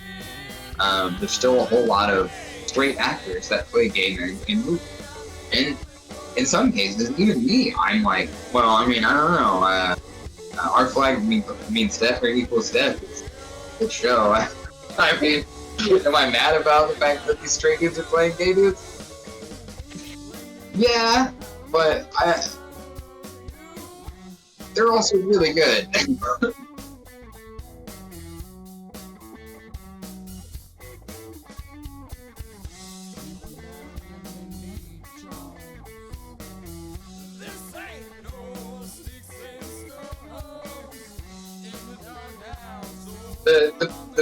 The very fair reality of that is like, I've been asked to play autism. I have no idea about what my diagnosis would be. I don't necessarily think it's autism, but I know that there's a lot of crossover with the what you experience as someone with ADD and someone who has is on the spectrum. There's also some overlap with like PTSD as well. So, my last therapist was like, I don't know if you have any of those things. I think you just have childhood PTSD. That's probably where a lot of this comes from. But at the same time, I've also been diagnosed as ADD. I've put in special education classes for most of my time in school. It's the way that mental health is administered to people in the United States. It makes it really difficult for you to not ever feel sure of what actual diagnosis you have, because information changes. Also, is I think a pretty valid way to look at it.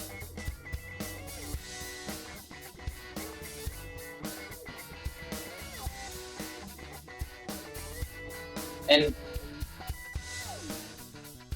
yeah, and there's like this whole, with the like historical precedent for how women were treated in psychiatric care, being like thrown in asylums when they were on their period and shit like that. Like, there's historic fucking abuses that have been done to women in the name of psychiatric care, especially,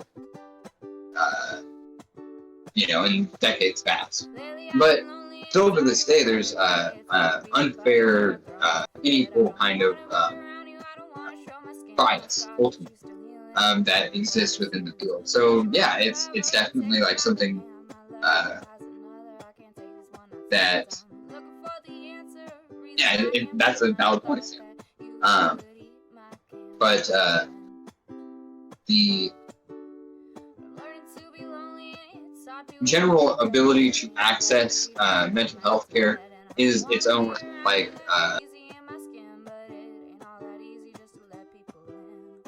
major issue. I mean, especially when you think about people who are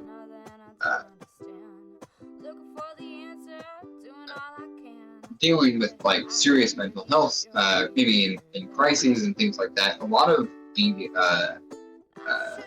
resources you're able to access feel more like a prison sentence than actual care. I've had a number of friends, 5150, in some cases,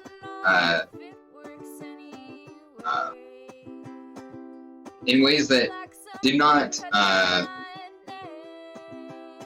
make the issues they were going through lessen. And in fact, I think a lot of people would say that the mandatory after 72 hours, that what you end up being mandated to take in some cases is eventually more helpful.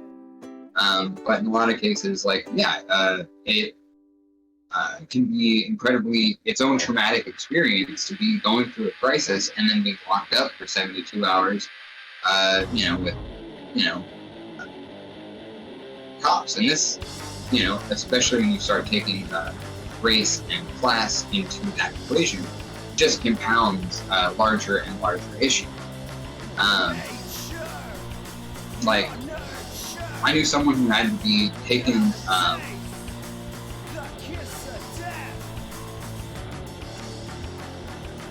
over 100 months. I don't want to get too specific with the shit because that's not right. But they had to be taken a significant distance away from the place where they originally received care, so that they can be put in a locked room for 72 hours. And this came at a significant cost to their family because they had to pay for an ambulance to take them. There was no other way for them to be transported. That is,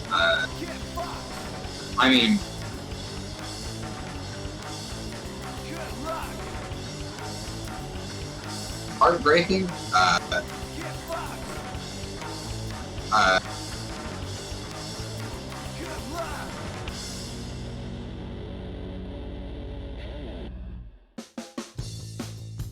It's not right, is all I'm trying to say. And this causes incredible hardship to a lot of families who can't afford things like an ambulance ride, or, I've seen this really fuck up people's, like, young people's lives, like, really impact them years and years afterward. And this shouldn't be happening. There's no reason other than greed and, like, some kind of cartoon fucking ability that this should be happening in a just society.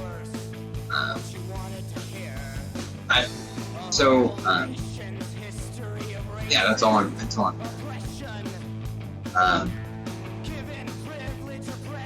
We were talking about health because we were talking about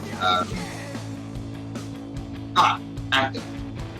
So I've been asked to play autistic, and regardless of like how many times I'll see like I will want to be I would like to be observed. I would like someone to tell me whether or not I am or am not autistic, because I can definitely see how a lot of my struggles are shared in much of the autistic community that I have come from. Been lucky enough to have in my friendship circle of my community, and learning, the more I learn about it, the more I'm like, this does fit a lot of the things that I go through.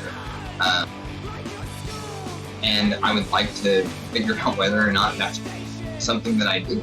Like, I would like to have a name to the fucking, so that I might receive adequate care for it. End of day. You know what I mean?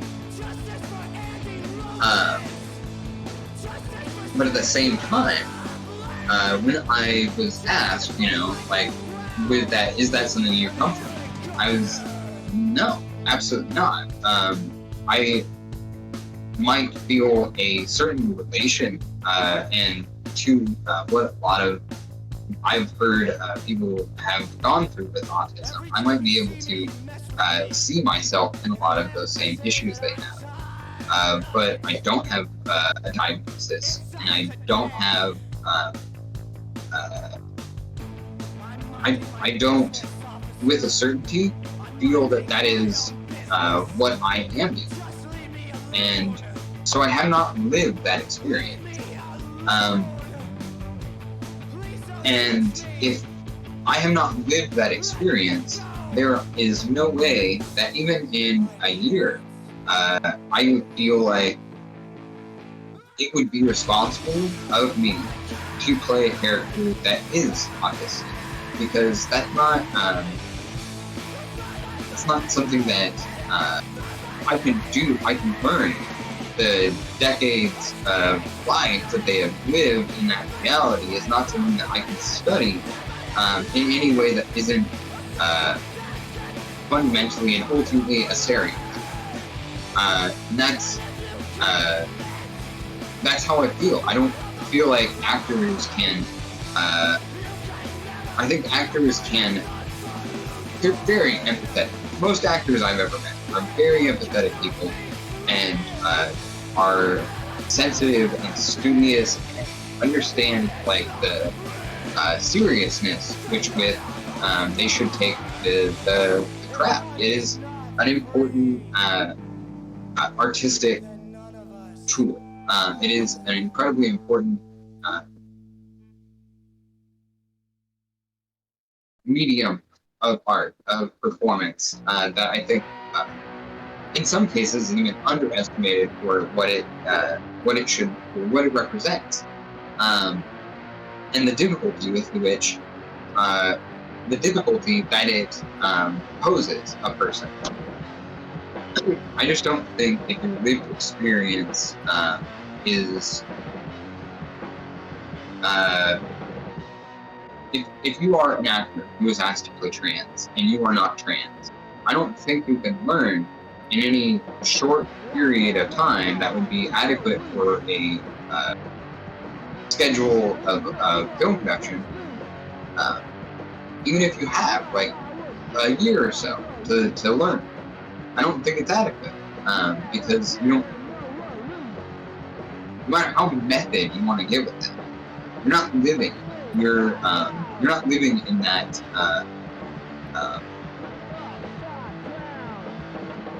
identity. You are trying to what?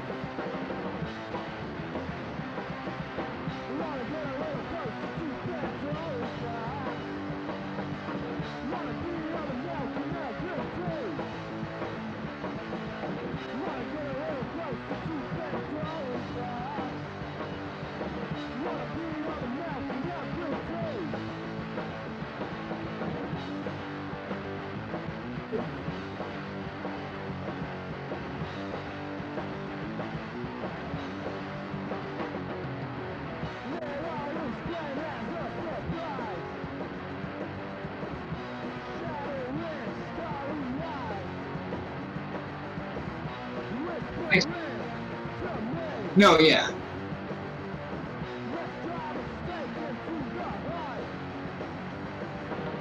No, I think that's admirable. I think, honestly, your high school drama teacher did the best they could with that. You know, I don't think it was probably very responsible to them to have wanted to do the miracle worker when they knew there was no blind actors or deaf actors in the school. I think that's maybe a little inadvisable. But I think it's at least admirable of them to have actually reached out to a lot of people from that community to try and help the actor and the rest of the cast learn more about the conditions that they would experience within that character. I think that probably added to the depth of the performance. That's the depth of the performance. It's not in any way an adequate representation of the conditions that people live under when they have when they're blind, when they have or autistic, or if they're trans. These are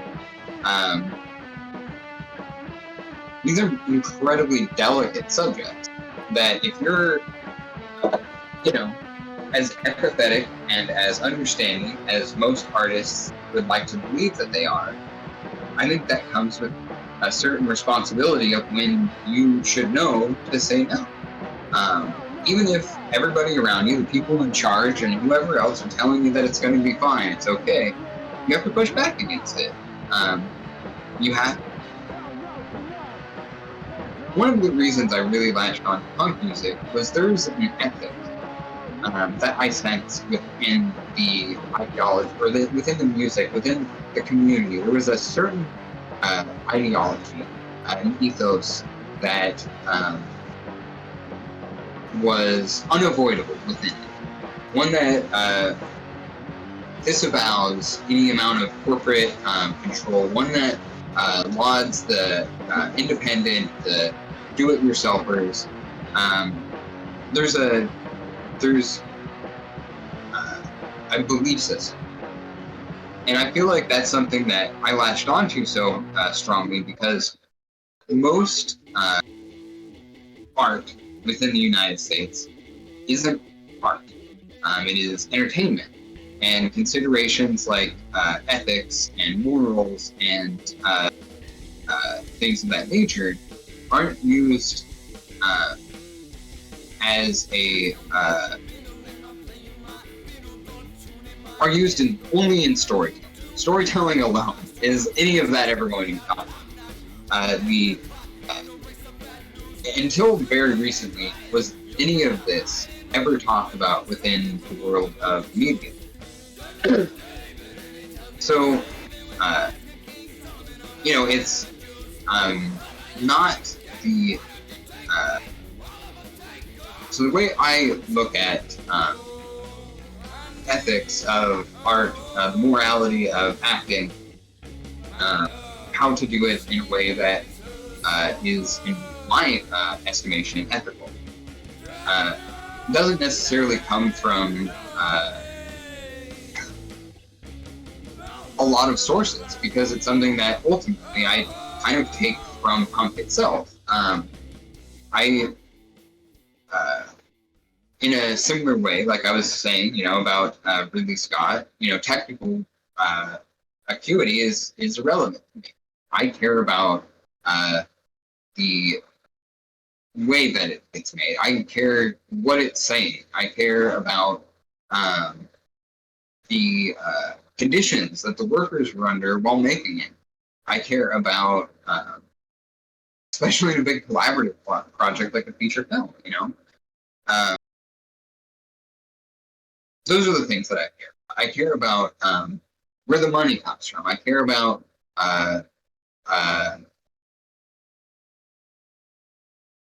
the kinds of people involved in the project, because I think, for me at least, that's incredibly important. It's something that I hold myself to. And I think the world would be a better place if we all had a little bit more, we're a little more ethical in the way that we create our artistic productions, especially in major media. So, yeah, like I was saying, in a case of like a Miracle, high school production of The Miracle Worker, you want to push your kids. If you're a teacher, you want the best for them. If you're a good teacher, right? You want the best for your kids. You want them to be the best actor that they can. Maybe in a selfish way, you want them to remember that you gave them the tools to be as free and as talented and as powerful, as impactful as they possibly can be. So you push them on. It's it's understandable. I'm pretty lucky. My high school theater teacher, we had never had any kind of like potential for something like that to happen. Most of the plays that we did, while in content were somewhat controversial and exciting. But, it was never like, Weston, do you want to play a black person in this play? Weston, do you want, that kind of thing was never going to happen with Omena here. She's a great lady. I've talked about her a lot. So I definitely think I'm pretty lucky in that way. She still gave us challenging material while still making sure that we weren't being appropriated, ultimately. And I hate to even put it, because I think maybe it's not worse than appropriation, but in a way, I dislike it more than, wearing a kimono in public as a white lady. In a way, it feels more dishonest. Because there's an element of study that needs to happen as you take on roles like that. And I think if you don't find in this study that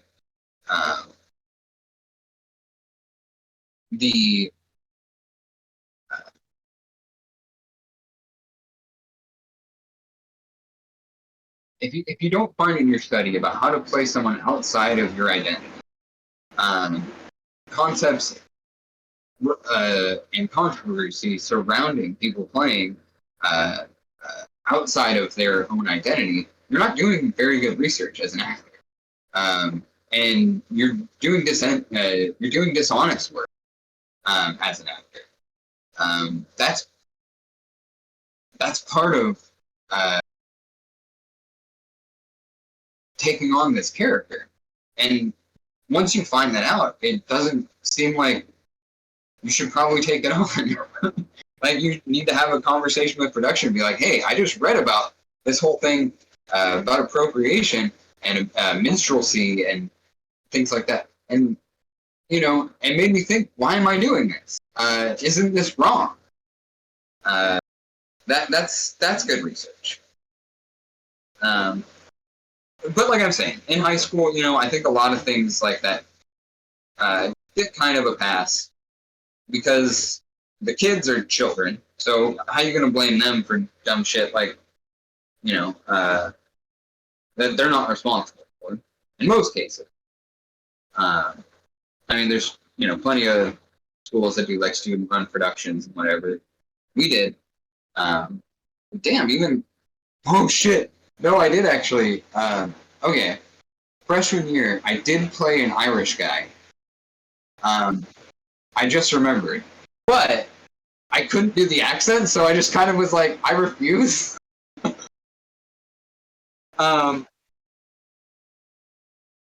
Yeah, no,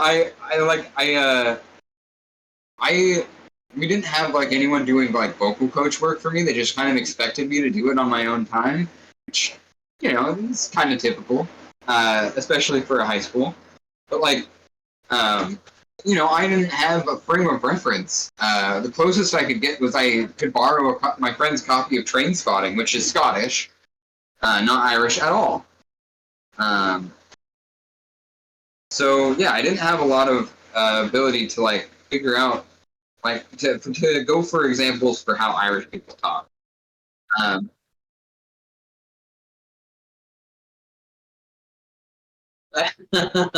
Yeah. Well, I wasn't an Irish person in Ireland. I was an Irish person in, God, I think it was New York. This play took place in. This was a student-run production, and my buddy, I don't think she would want me to say it. Her name. She wrote the play, and directed it. It was her student production, like senior project.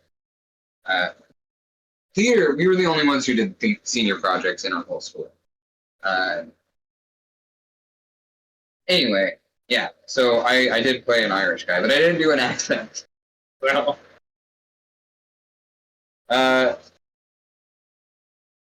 yeah, ultimately, I kind of, I dodged the bullet through lack of trying in that case.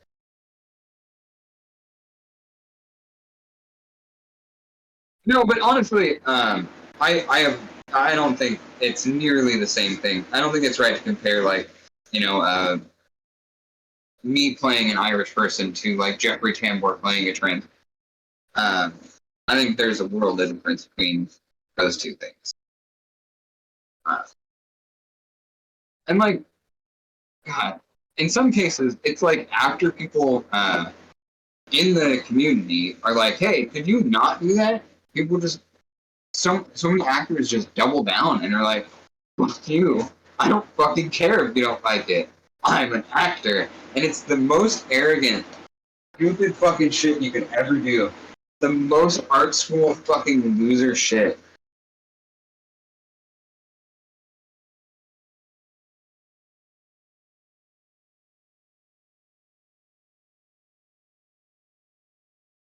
No, yeah, we watched all of me and Kat watched all of those, and I'm not like I didn't, especially I think towards the third season it was kind of like losing some of its steam, but I really liked that show, and I did appreciate the fact that at least it was proper representation. Yeah, those was great. Yeah, those. I mean, the first two seasons are just incredible too.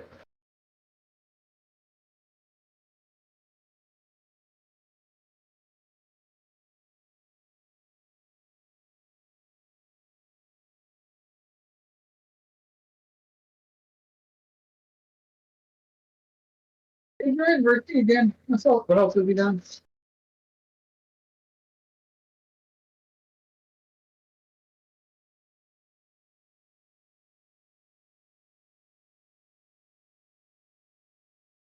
Okay. Yeah, I mean, I'm not a huge fan of any of that, but I did like those.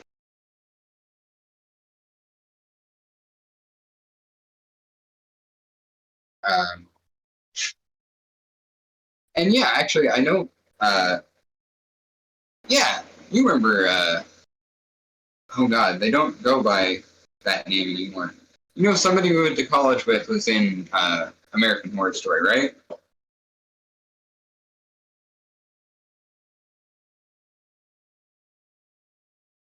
Definitely.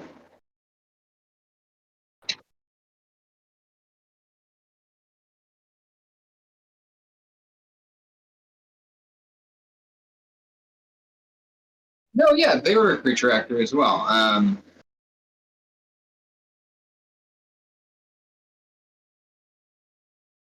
Yes. Um,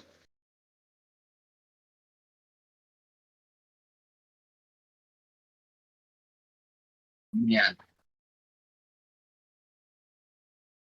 Yeah, I'll tell you off stream. Ultimately, that's where I'm getting at. I'll tell you off stream.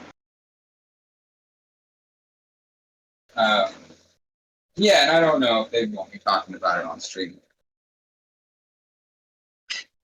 They're pretty private.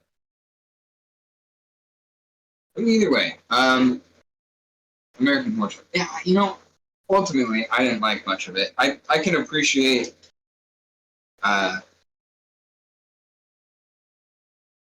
some of what it was trying to do, but the stuff that I did watch, I wasn't like, I don't know, wasn't my thing.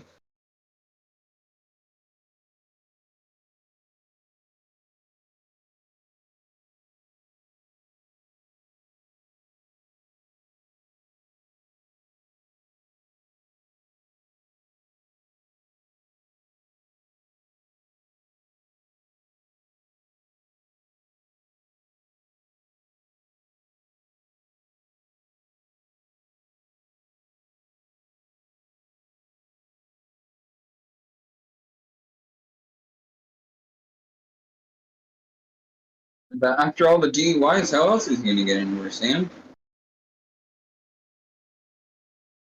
Sorry, we're talking about divorced dad Otto Rocket over here. And yes, he definitely still rides his skateboard because of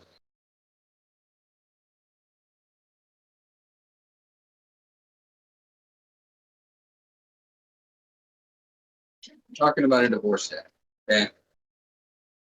Are they even a divorced dad if they don't have several DUIs?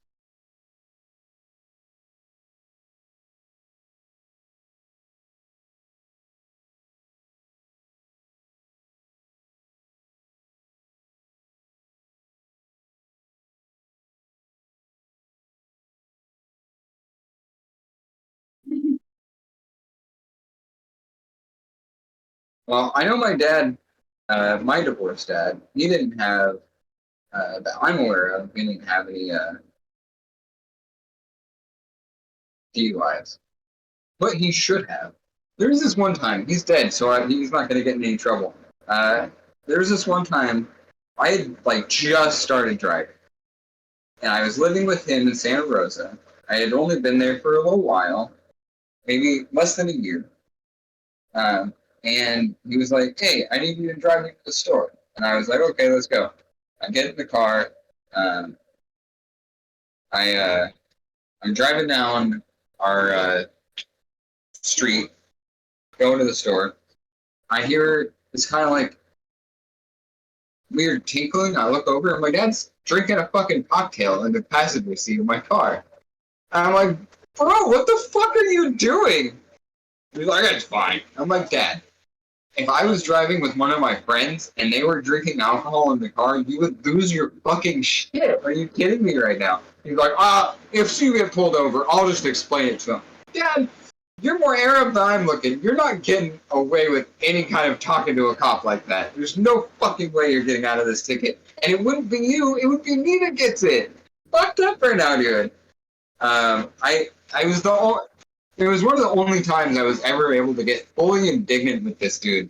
And just like, how fucking dare you? Because he knew he was wrong. He just thought I wouldn't care. And it was like, no, dude, I care a lot. I don't let anybody drink while I'm driving. Dude, like, if it wasn't for the alcoholism, that guy would have been really great as a dad. The alcoholism, though, made it, I wouldn't say zero sum, but it definitely cost him quite a few. In many, many situations throughout my life. Oh my god. I almost, I don't want to make this a shit talking on my dead dad's, but there was this fun time. We're going to fucking Chevy's, dude. Oh my god. He turns off of the freeway to get to take a left into the Chevy's parking lot, and I'm not paying attention to the traffic patterns or anything like that. So all of a sudden, I'm just like hearing all this honking from behind us, and not too long after that, like someone's screaming, and I'm just like, "What's going on?" And my dad's like, "This fucking bitch." He pulls into the fucking Chevy's parking lot. He gets out. She gets out. She gets in his face, and he's like fully ready to swing on this like 20-year-old fucking mother who's got her kid in the back seat. And I'm just like, I had to step in and be like, "Bro, this is not happening. No, no, no, no, no." This is like a 60-plus-year-old man about to fight some like maybe 30-something-year-old mom in front of his and her children over some kind of like disagreement they had in traffic. Oh my god. Like, I just remember being like, trying to like chill my dad out, but she was like, basically like, she kept like pushing me into my dad, while I'm trying to calm him down. So I look around, I turn around to her, I'm like, "Lady, come on, please stop. Look at your child." I look over, I hadn't seen him, I just saw him when we pulled in. But her kid is literally in the back seat crying, like bawling his fucking eyes out. I'm like, "Lady, please look at your kid. Go do your own thing. We're really sorry. I don't know what's wrong with him. But please, let's just end this."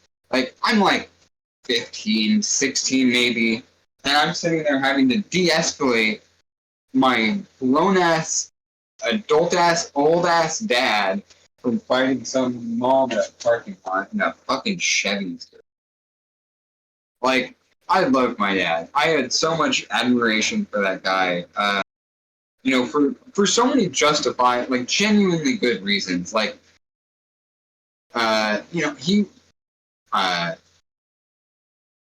he is part of why I am capable of ending, like, generational curses in my family. He did the work. My dad came from an intensely abusive, bigoted, homophobic, just awful, awful childhood home. He went through a lot. The kind of shit you write about, a lot. And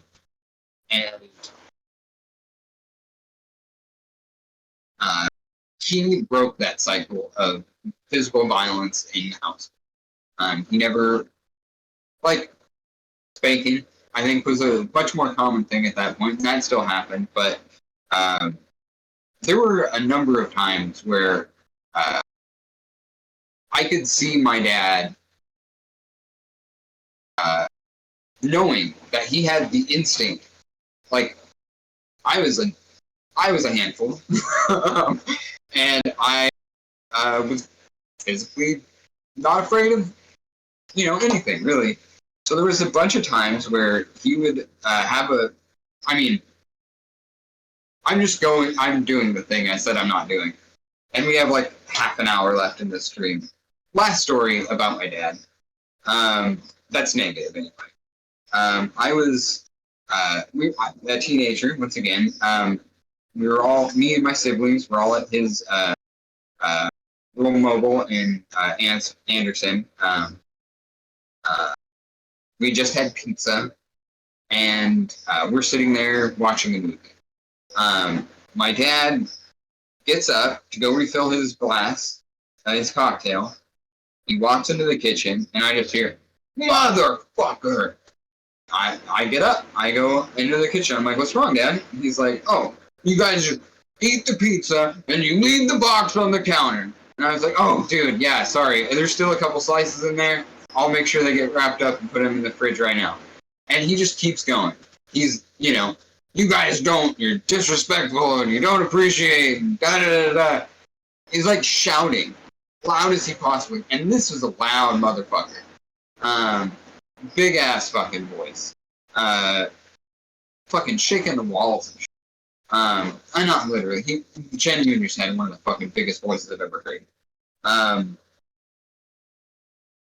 And eventually, I'm just like, not gonna put up with it anymore. I'm like, "Dad, listen, you are being absolutely belligerent. You're being kind of a fucking asshole right now." And we squared up. We were gonna throw hands. He got right in my face, chest to chest, nipple to nipple, and I was like, "Okay, I'm gonna fight my dad right now. That's what's gonna happen over a fucking pizza box." And I'm like kind of melting down because I don't want to beat this guy's ass. And I don't know that I could, honestly. Even in his advanced age, he was always trying to keep in shape. He worked out basically every day, basically until the fucking dementia kicked in. And he tried to keep in shape and worked outside frequently. I was like, maybe he's gonna kick my ass. I really don't know how this is gonna go down. But like, I could see him. I could see in his face, like, the mistake that he knew he was making. Like, he didn't want that. I didn't want that to happen either. But he knew as soon as he squared up to me, as soon as he bumped his chest into me, this isn't the dad he ever wanted to be. And that he wasn't going to do shit after that. And he felt terrible. Like, this is the kind of treatment that he received. It's the learned behavior after, who knows how many cocktails he had that night. Obviously too many. That conditioning just trigger in his head, that this is how I was dealt with. And with the immediate realization of, that's not me. And that will never be me. And luckily, my sister, in one of the few times she was ever useful, she was just really mean to me. It sounded really bad, but trust me, I have justification for that shit. Stepped in, and took me out of the house. Didn't say a word to my dad. Just grabbed me by the shoulder. He's like, "Let's get out of here." We went on a drive, and I cried and vented. I was like, why would he do that to me? not sure of, like, really even what just happened. It's like, yeah, I idolized that guy. He was my hero. Not for the best reasons at that point in my life, but I did. It's the truth. That's the reality of it. Because, he was my hero. And here I was about to, like sizing him up. Thinking about, like, am I gonna go for his knees because he's old? Like, how am I gonna beat this guy up? And I felt bad about that. Like, legitimately. I felt like, in hindsight, I was defending myself from someone who had no business behaving like that. But it also taught me an important lesson about who my dad was and how situations like that were going to play out in the future. And that knowing all that I knew about his childhood, we spent a lot of time together. He told me all about that shit. Eventually, I came to the realization of what I just explained, essentially. Rationalizing, honestly, and making sense of that situation that happened. There were other situations similar to that, but nowhere, that was, like, the closest we ever got to really throwing hands.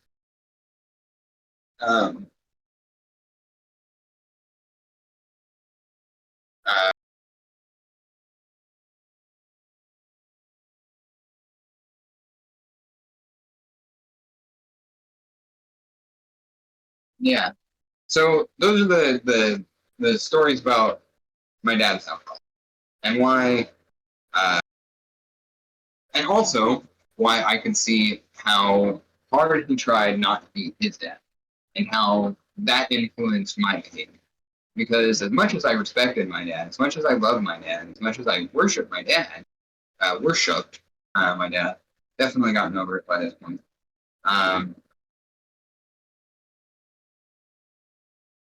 I didn't want to be him either. And I think he respected that at a certain point. He saw that. I think he ultimately knew that's what he wanted, for me. Not in a selfish way, but because, he didn't want to be that guy either. You know what I mean? Like, it's not an excuse for him to have acted that way. Obviously inappropriately. Luckily, it could have been much worse. But also absolutely inappropriate. Not a way you treat your child. But that understanding, of the idea that one of the worst things you can be is your parent. It's a genealogical zero sum. It's a evolutionary backstep. Any parent that doesn't embrace and respect their child's movement away from their own harmful behaviors is a shitty parent. It's kind of like the old phrase, like a poor master, or it's a poor student that doesn't surpass the master, or whatever, how it goes. It does require a good teacher to surpass them. One that is more invested in the advancement of, sure, their progeny, but our society as a whole. We should be getting progressively smarter, better,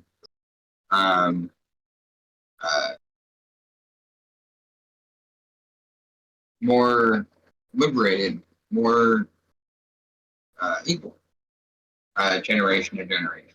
And it's a pretty shitty parent who wants to make you their carbon copy, especially once you become an adult. You're still struggling with that. I empathize all my heart. I was just very lucky to have had that kind of understanding between me and my dad, even if shit wasn't perfect. The understanding that I didn't want to meet him and he could respect it. Not an easy thing to do.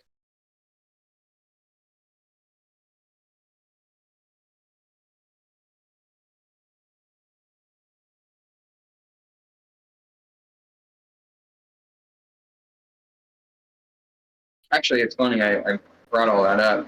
I've been writing about it a lot lately. I had a really hard time with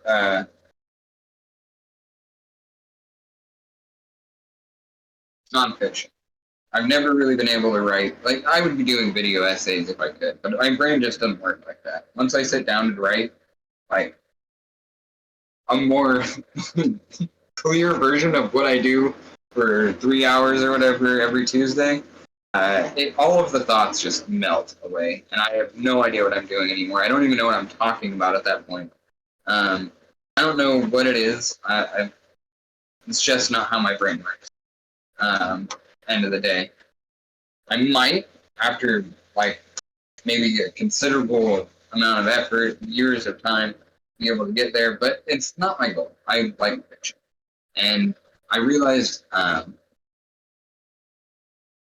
not too long ago, well, I kind of realized it once a decade or so, that writing a fictionalized version of what's going on with me emotionally, physically, in every way, without writing about that kind of shit, there's a certain part of me that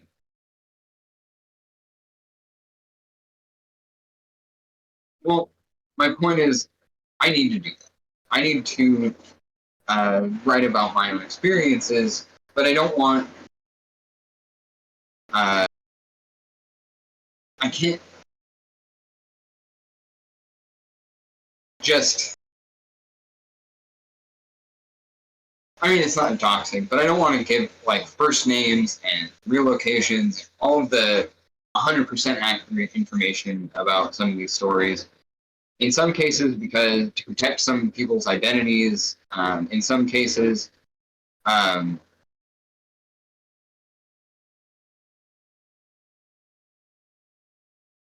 to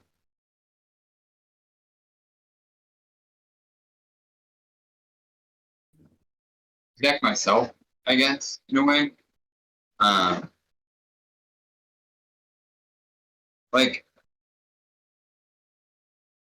But also to give me that space to breathe. That room that, I don't have to write. My main character shouldn't be named Weston every single time. That wouldn't be. That's not something I want to create. I don't want to write a biography for myself. That's weird and kind of creepy.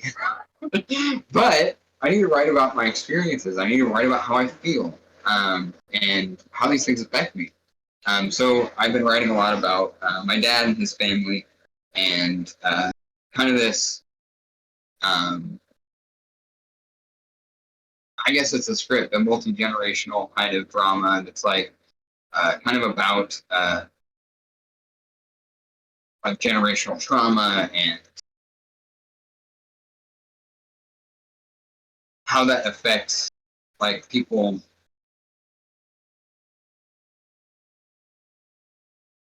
in a familial situation, even if you're removed from. So yeah, ultimately, it's all that being said, it's essentially a story about a boxer whose dad always wanted to be a boxer, never could do it because of the conditions he was born in. To summarize, and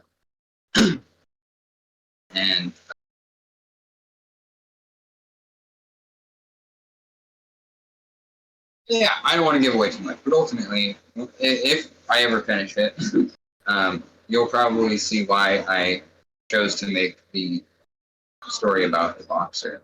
And I think maybe if you've been here for a while, if you're one of my friends who might be in the audience, you might understand why I would make that movie too. But yeah, it's just I just I wrote a scene recently that was very much inspired by a story my dad told me about his childhood. That always just like confirmed by multiple relatives, but feels like a movie. Every time he told it to me, it sounded absurd. Not absurd necessarily, but from my perspective, so it sounded like a movie. I don't know how else to put it. It sounded bigger than life.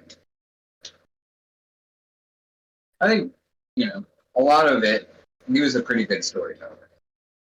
He really liked to talk. If you're wondering where I get that. I know.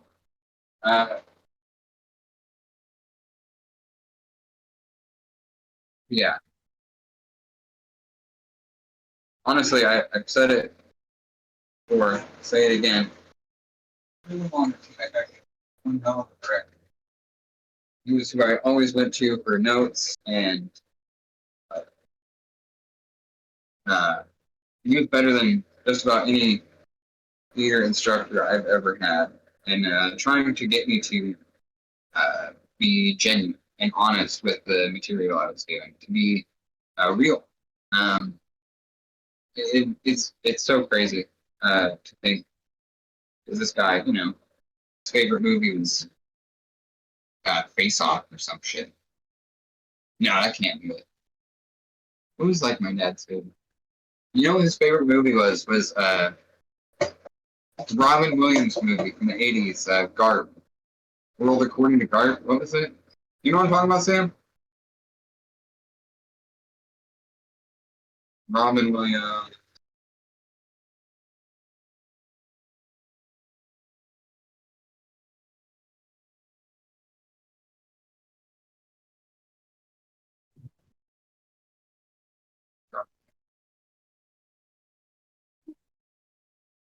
World According to Garp was my dad's favorite movie.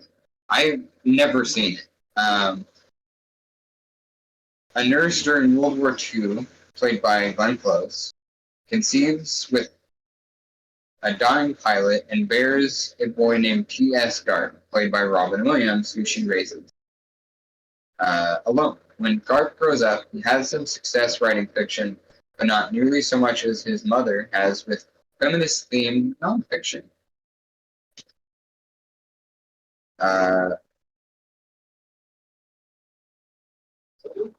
Rich and famous, she starts a center for troubled women, and while Garp marries and has children, he remains a constant, if somewhat critical, observer of the strange community that forms around Jenny. Oh, God. Yeah, I don't think I'll like this movie. I don't know, I could be wrong. But it seems like LOL Feminist's pretty hardcore. So I don't know if I will. But anyway, that was my dad's favorite movie. What was I thinking about? Oh yeah, he had interesting taste. That's all I was saying. It was weird that he was such a astute observer and great at giving like direction and creative suggestion when it came to like me going through rules and stuff like that. And like he had the weirdest taste, dude. Some of it was literally one of them. The Rock, Face Off, he loved that shit. Those are the kinds of movies we went to go see. Terminator, he loved an actioner, and he loved Arnold Schwarzenegger. So yeah, pretty interesting. Pretty weird dude.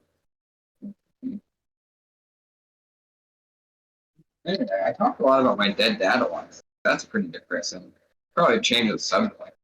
now that we have half an hour left. Oh, 15 minutes left. Shit, 15 minutes. That's usually when I talk to you guys about stuff. Sam, what do we got going on soon?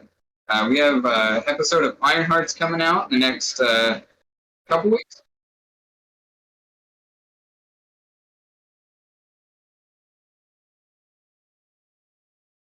Oh, all right. Sam's having technical difficulties with the video, so be patient, but it hopefully will be up the next couple weeks. So keep your eyes up for that. I am in the process, I mentioned at the beginning of the stream, I am in the process of casting our next episode of You Awaken in a Strange Place and getting everyone on the right schedule so that we're all able to be there on the same time.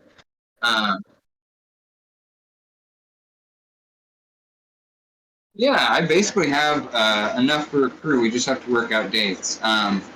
Not in the disco is Ryan, and I'm also talking to my buddy Dan, who was he was in a previous episode. I think the one where we were under the sea. It's a good one. Yeah.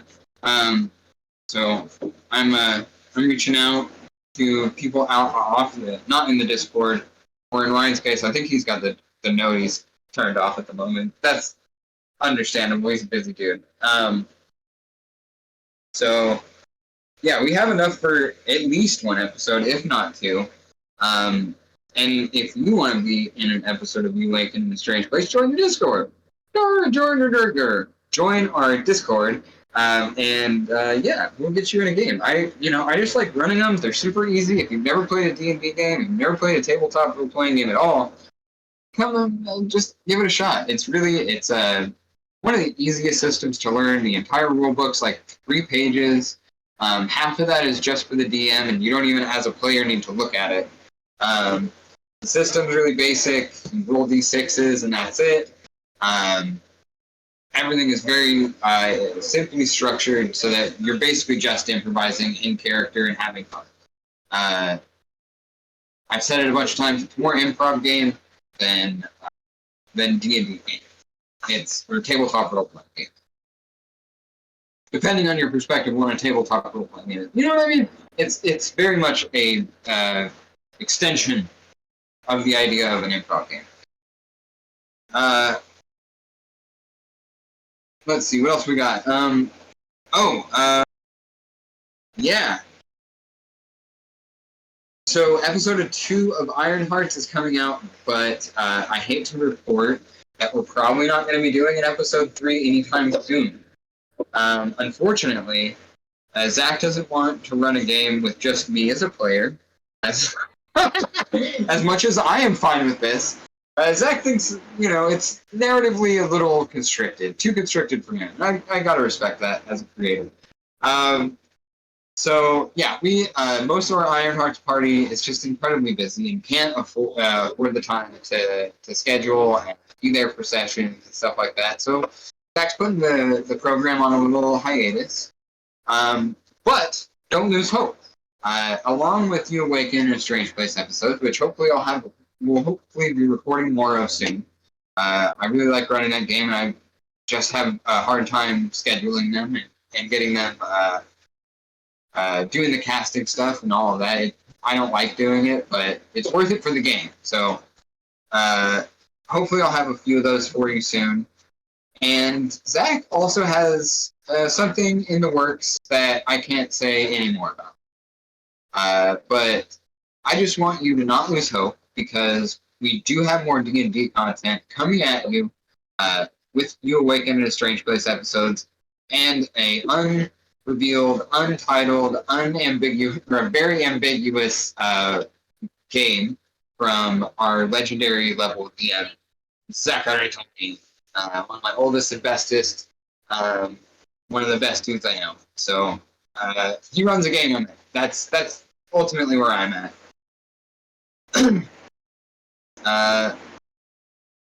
Let's see. We have Live with Otto every Tuesday, 3:30 to 7, baby.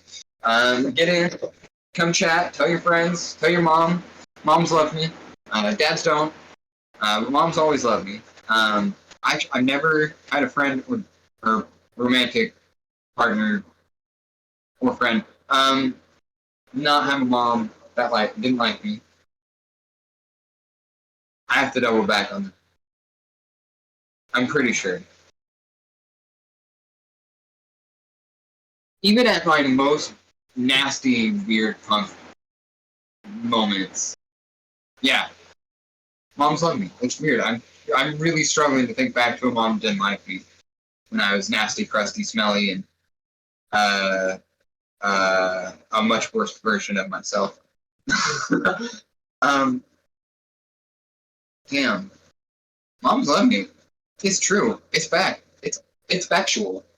Dads don't know. That is not always true, but mostly true. So tell your mom I need to be a sugar baby. So tell your aunties as well. Tell your uncles. Tell your older cousin that lives in Charleston. Is that a real place? Did I just make that up? He lives in Charleston. Thank you. Yeah. Yeah. Tell your older cousin that lives in Charleston that they should come to Live with Lobsub every Tuesday, 3:30 to 7:30, or later on the YouTube channel. You can find us on our YouTube. We have the VODs that come out every week on Sunday, right? Sundays. Every week we have a new VOD that drops there. If you don't like watching us live, well, you probably know that if you're not watching this live because you're watching the VOD on YouTube, because we don't post the VODs anywhere else. Unless you're watching this on the VOD on Twitch, in which case, why are you using Twitch to watch a video? It's not efficient, and I don't like the format. But that's the only projects we have coming up. As far as I know, Sam, correct me if I'm wrong.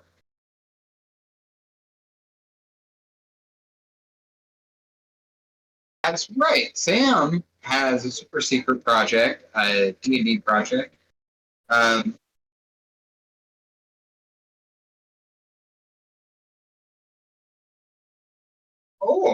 So Sam is worm-tonguing right now, letting me know.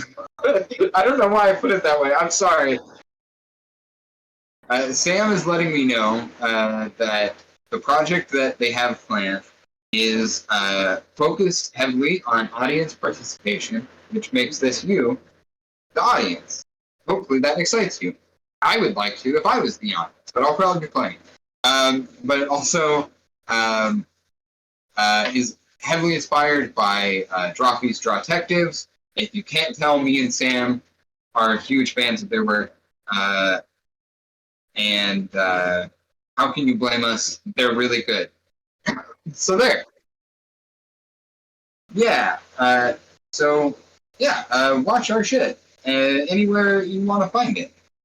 You can find me at Lava Submersible on Instagram or on TikTok. Although I don't hardly post to TikTok anymore because the app sucks and I hate it and it makes me feel bad about my life. And also nobody watches my shit there. So unless you want me to post more on TikTok, if you do, go there and like all my videos and leave a comment that says, put on a blindfold, baby, I'm coming for you. That's what I want you to do. That's my call to action for this week. Go to my TikTok if you want me to make more TikToks. Like all of the videos and write me a comment in every one, or at least a couple, that say, blindfold yourself. What did I say? Blindfold yourself, I'm coming for you? Something like that. You know, blindfolds coming for you. You get the gist. It's erotic, baby. We're doing eroticism for the timeline. This is Otto Rocket as a divorced dad. I made it just for you. He's got the shades on because his eyes are red because he's hungover. It's 9 a.m. You're sitting in IHOP. You want to get the Happy Face chocolate chip pancakes, but Dad's like, Otto Rocket Dad's like, no, that's not a real breakfast. You have to get eggs and ham. And you're like, Dad, I don't like eggs and ham. I want the smiley face chocolate chip pancakes with whipped cream. And they're like, you have an unhealthy level of sweet tooth. What are you going to do when your teeth fall out? And you're like, Dad, I brushed my teeth. That's not going to happen. That's destroying.